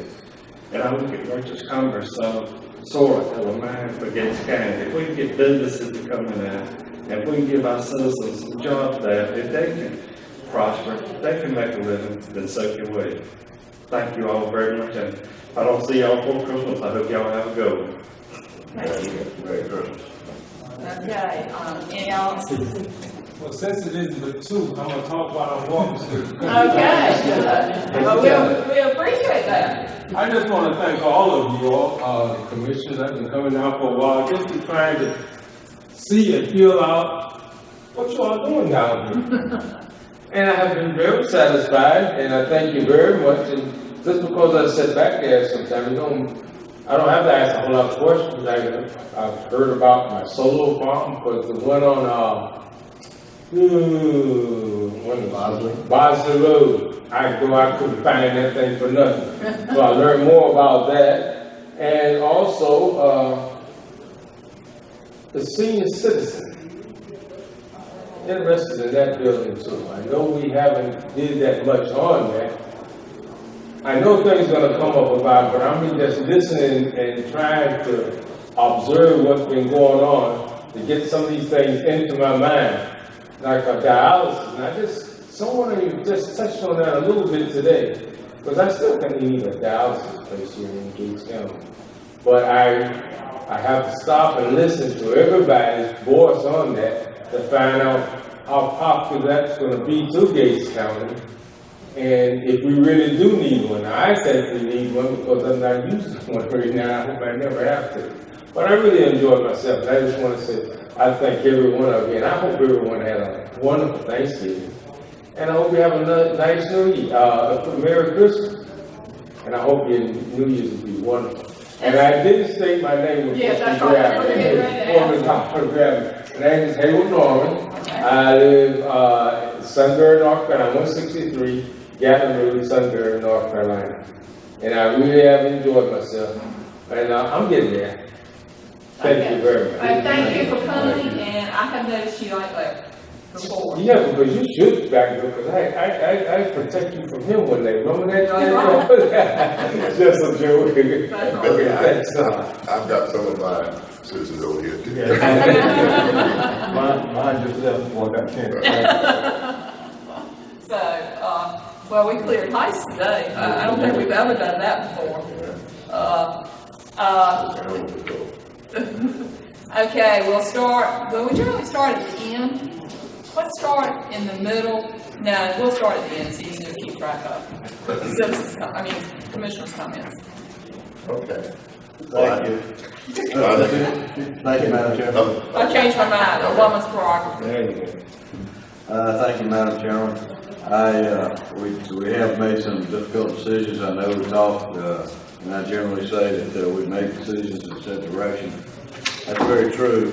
But today, particularly, we had the opportunity to generate multiple options on things that are being done and the decisions that we're making. We evaluated the drawbacks and the benefits, and we listened. And I had mentioned before in our previous discussions particularly about this most recent one, is that I feel like being held hostage as a new commissioner on board in order to make a decision in that particular direction. But after listening to all those benefits and the options, therefore I made my decision from that. So with that, I kind of remembered something and listening to him mentioning Abraham Lincoln, is that I'm not bound to please thee with my answer, and that William Shakespeare. So with that, I'll pass it along. Well, I thank all the attendants that we had today. Everybody except Mr. Norman there is gone, and Henry pointed out that's his citizen over there this time. But I do appreciate it, Mr. Norman. I appreciate your comments. And just thank all of those that did come and make comments today. I wish the situation could be better for our Deputy Jordan. I can see that he's in for anguishing time, and I just give him my sympathy. But I just thank everybody for being, and I wish everybody a Merry Christmas. I too thank everyone for being here, especially the Sunbury residents in my district and Corby. We do appreciate the input, we appreciate participation. It's not one of the easiest things to do is to make decisions for all of the county, but in making those decisions, I just want to let all of our constituents know that we do think this out. We do try. It may not be the type of decision that everyone would like to hear, but we think it out and we try to relieve those anxieties that many times, that when a decision is adverse, that may be caused by the decision. And I say that Commissioner Felton mentioned Deputy Jordan, in that our engineer did try to allay some of those anxieties in the fact that with modern day technology, we do not have many of the issues that we've had in the past regarding smell and potential disease and that sort of thing. So I just thank everyone for being involved. I ask your continued support as we move forward, because we are trying to do things for every citizen and not just a few. Well, I'd like to thank everyone for their participation today. Back in 2010, I took a tour of a sewer system. It was in Hertford County, and I went there to try and learn a few things. And I was there for about at least an hour, maybe closer to an hour and a half. Gentleman there taking me on the tour. We got on a platform and we walked across on a platform the treatment facility. And he wanted me to go out there for a reason. I was amazed that as I walked on a platform, a metal platform across it, about 3.5 feet above the fluid in there. And I was amazed that you could just barely smell it. I could not believe it. We got in his truck, he rode me over the whole facility. This was a treatment plant with a spray field. And as we rode, I asked him the distance. How far is it from the property to those houses over there? And of course, I don't remember that number. But I can tell you that people, there's a fence there. There's cedar trees planted there on the buffer.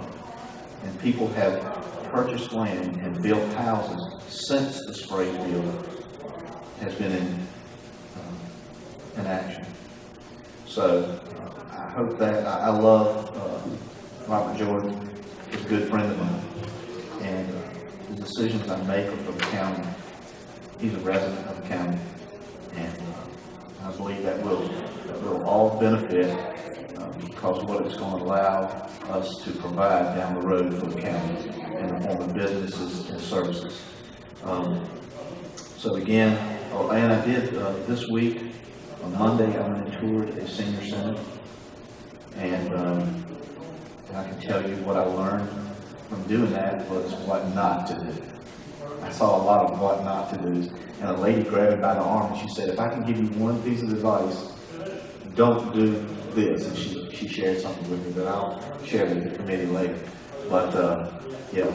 So anyway, we're trying to serve you. We're trying to do our best at it. And we thank you for your support. Well, once again, thank you for coming. Today, it's kind of been a tough day. You know, sometimes you're given lemons in life, and what do you do with it?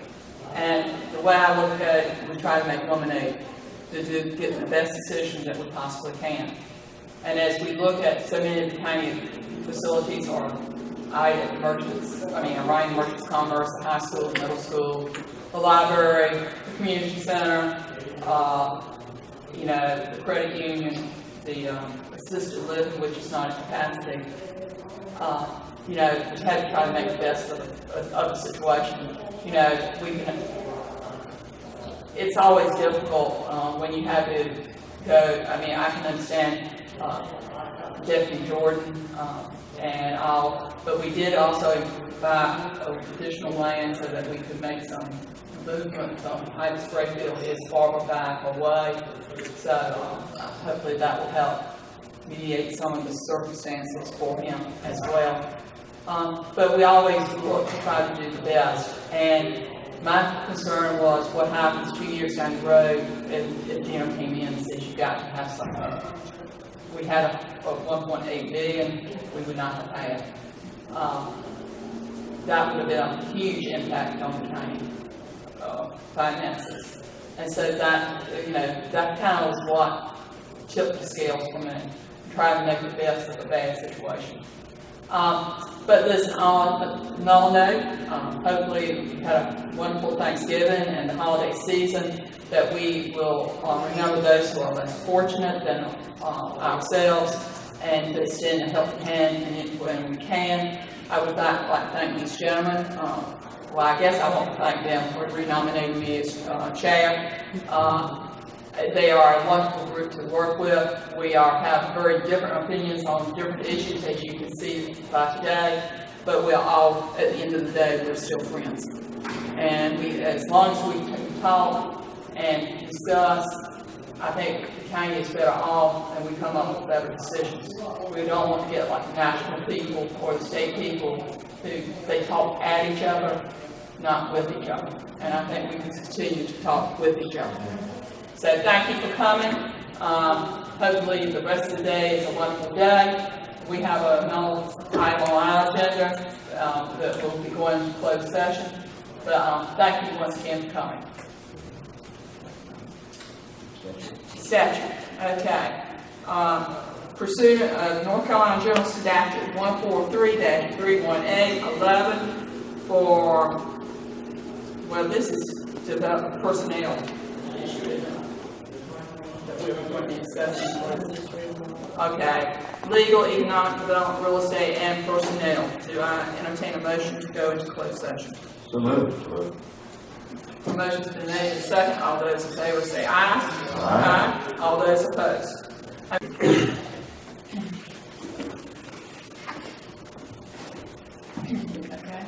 I will entertain a motion to come out of closed session.